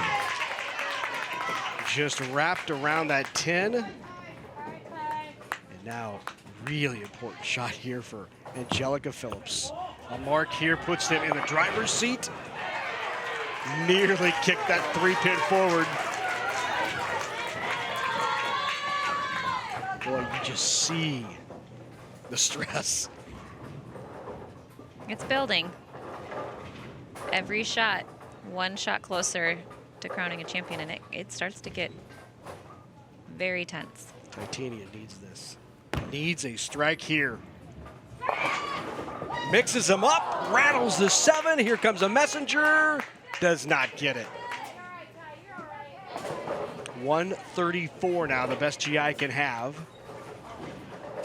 And a mark here by Phillips would just mean that Brenna would have to get good count and it'd win a championship.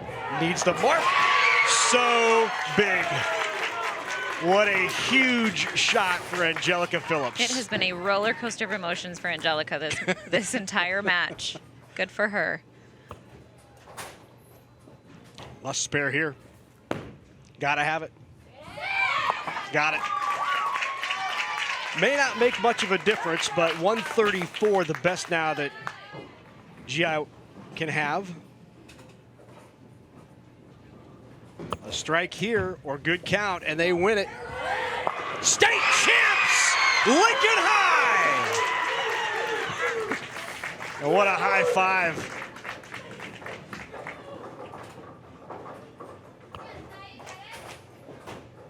She threw the shot to win the state championship. And now they're going to give another player a chance, and you see the shot by Titania. Tucking her into it a little bit. Landon Bish? Yes. Yeah, they had to convince her to go in and throw a shot? Yeah. She said, I'm not sure I want to. No, you want to.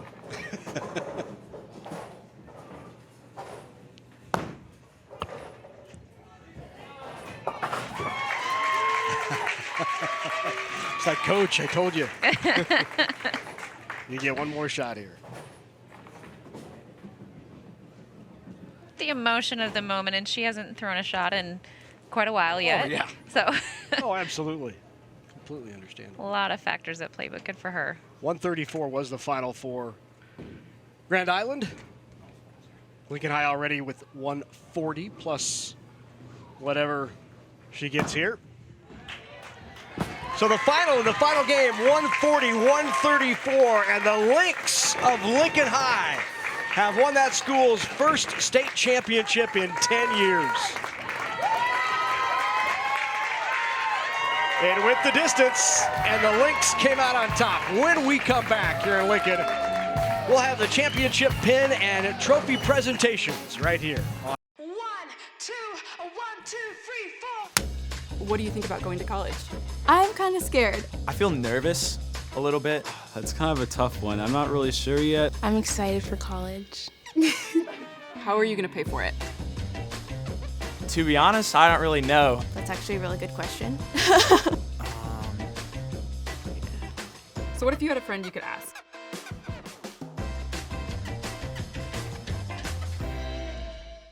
Have you ever wondered what happens to soybeans after they're harvested? Every year, soybean farmers invest a portion of their soybean revenue to fund research, marketing, and promotion, which is called the Nebraska Soybean Checkoff. 80% of the harvested soybeans are crushed into soybean meal that's used to feed poultry and livestock. The other 20% is made into soybean oil that's used for cooking oil and biodiesel. To learn more about the Nebraska Soybean Checkoff, nebraskasoybeans.org.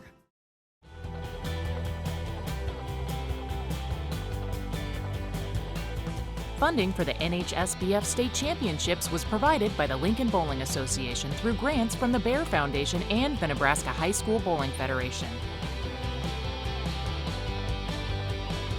Reminding you that over 1,000 high school students compete statewide in varsity bowling.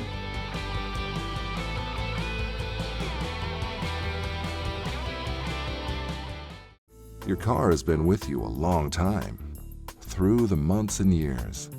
Now it's time to let it go. Donate it.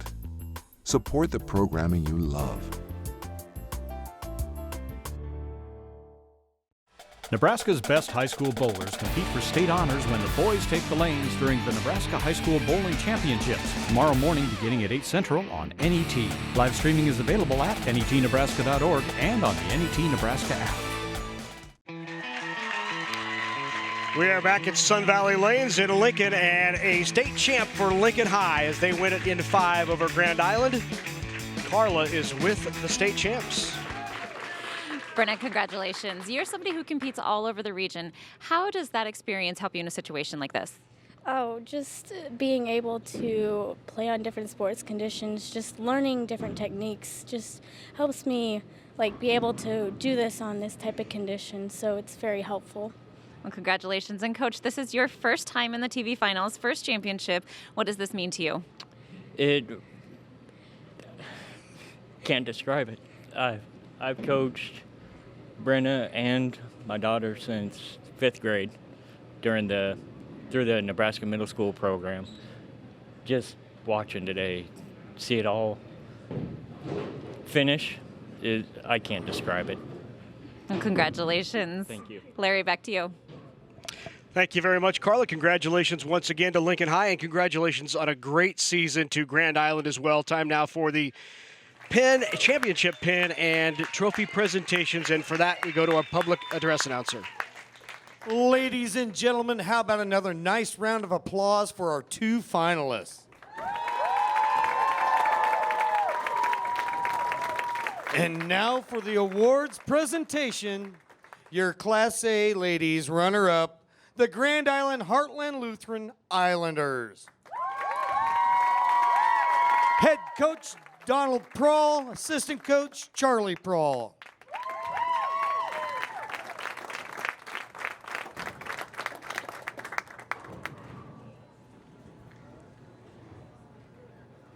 Krista Manning.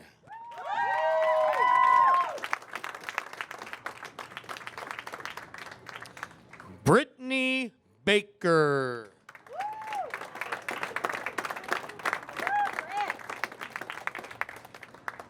Andrea Rhodes.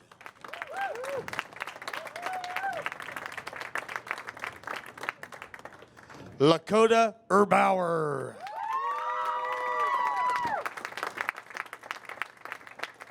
Titania Dreer.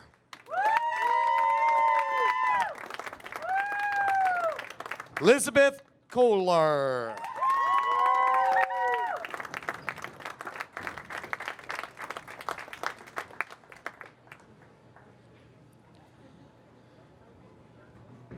Ladies, here's your runner-up trophy. Congratulations to the Grand Island Heartland Lutheran Islander Class A ladies runner-ups.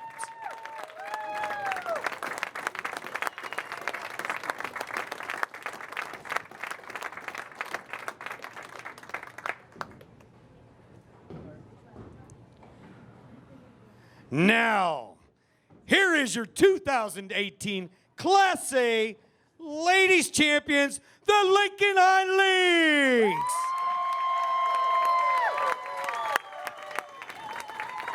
Head coach Ron Phillips Jr., assistant coach Kenny Phillips.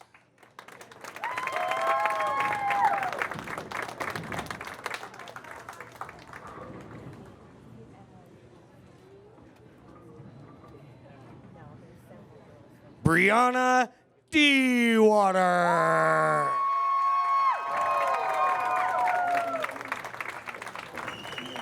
Damon Walker.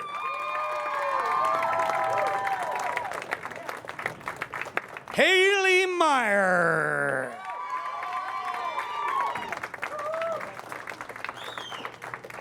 Angelica Phillips.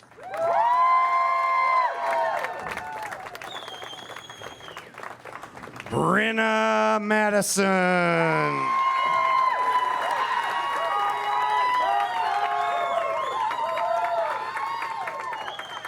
Landon Bish.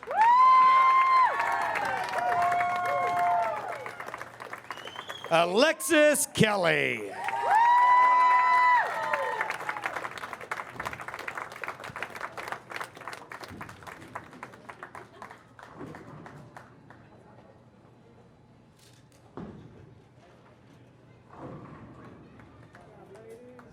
Ladies, there's your bracket and your championship trophy.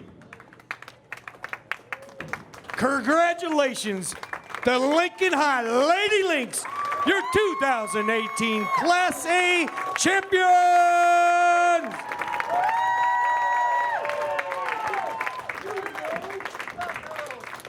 Now they won it, state champs in Class A. It went 5, and the Lynx come out on top. We had 2 5-game matches here. As Wisner-Pilger won it 3-2, Lincoln High also went 5 to win their Class A state championship. I want to remind you, if you'd like a DVD copy of these state high school championships, just log on to our website at NHSBF.com. And you can pick up a DVD and preserve these memories for a lifetime. Don't forget, coming up tomorrow, right back here on NET, 8 a.m., we have the boys' state championships coming your way. Should be a good one as more teams going for multiple state championships. In fact, North Bend looking for 6 consecutive state titles. Should be a good one tomorrow, right back here on NET. So that'll do it for the girls' state championships. I'm Larry Putney for Carla Vandermeer and our entire NET Sports production crew. Thanks so much for joining us here at Sun Valley Lanes in Lincoln, Nebraska. We'll see you tomorrow for the High School Boys Bowling Federation State Championships. The values that Methodists bring is family. It's important going through school that you're not just a number, that you're a face and that you're a name to a teacher. And so I loved the small class sizes. What it means to me is that I found my foundation where I can build on my passion and I can embrace something new in my life. It is a place where I know that I'm supposed to be.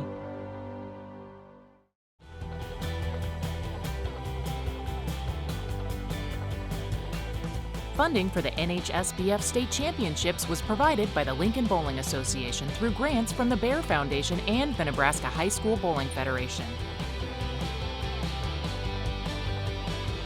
Reminding you that over 1,000 high school students compete statewide in varsity bowling.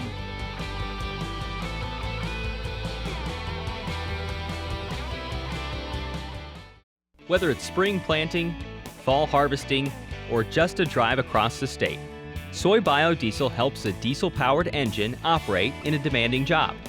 Soybean oil from Nebraska soybeans makes biodiesel a renewable fuel that's also environmentally responsible.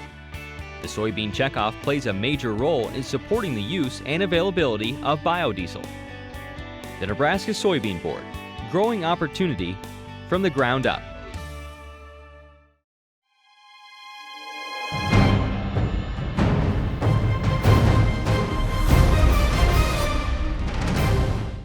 It's the PBS Kids Writers Contest. Word up! Come on! We're looking for amazing stories. They say everyone has a story to tell. From writers in kindergarten through 3rd grade. It's going to be tiger-tastic. Remember, it's for kids only. I got a story I want to tell. Me too. Winners in your area will be selected from a panel of judges. Stories will be accepted January 1st through March 31st. For official contest rules, visit netnebraska.org/write.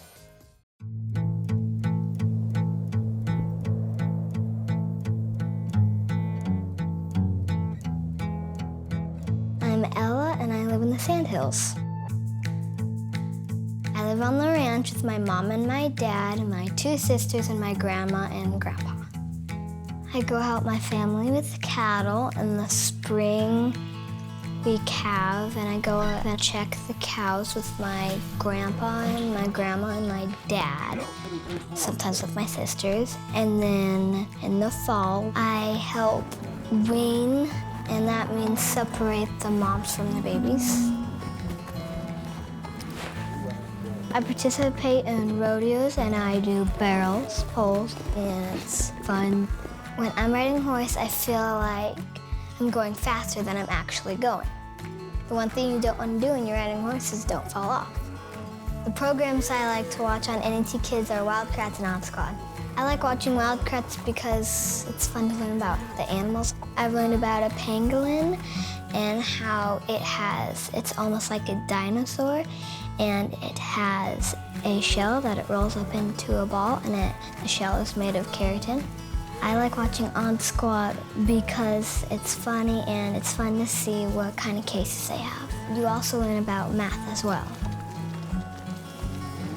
The sandhills is very special because there's no hills like them in the world.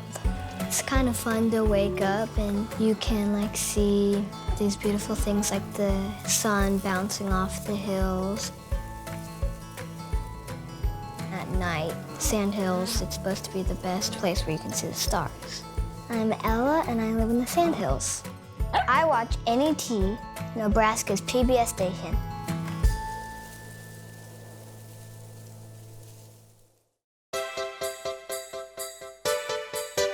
If you're looking to eat better, feel better, move more and save more, then a full day of self-improvement programs may be just what the doctor ordered.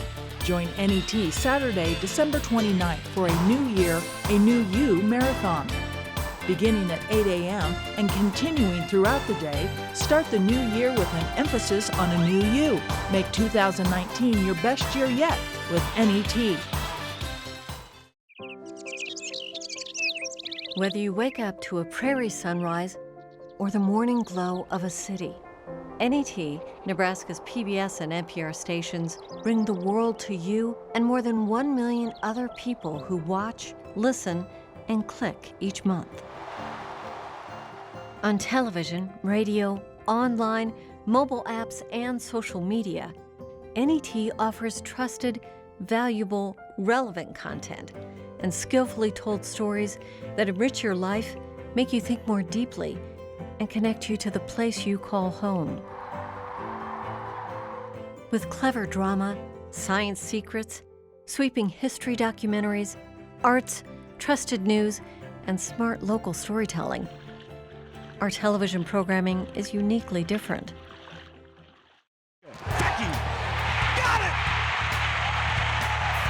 In Nebraska, sports is more than just a game. From Nebraska volleyball to NSAA high school championships, NET Sports captures the competitive drama and reacts with smart analysis. Long three-pointer, Barrett got it!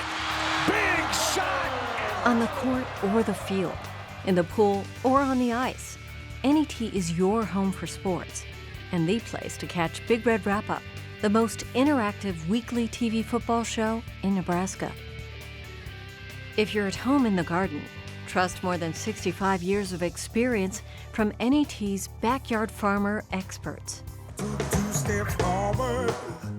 If you like smart storytelling, our popular Nebraska Stories series captures the people, places, and history that make our state unique. At NET, telling important local stories is what we do best. Whether it's mental health, gambling, death penalty discussions, sex trafficking in rural and urban areas, Great Plains fossils, or the story of our country's first Native American doctor, NET offers public media experiences that inspire people of all ages to learn more, do more, and be more.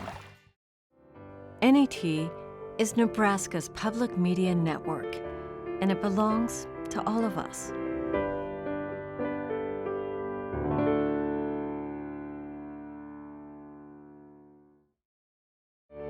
In an NET News special, speaking of Nebraska Medicaid expansion, Fred Knapp of NET News will speak with Nebraska Senators Kate Bowles and Brett Lindstrom about the newly voter-approved Medicaid expansion initiative.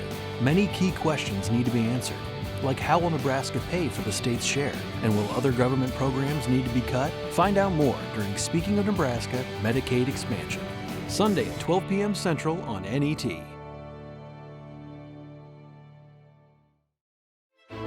You're watching NET Television,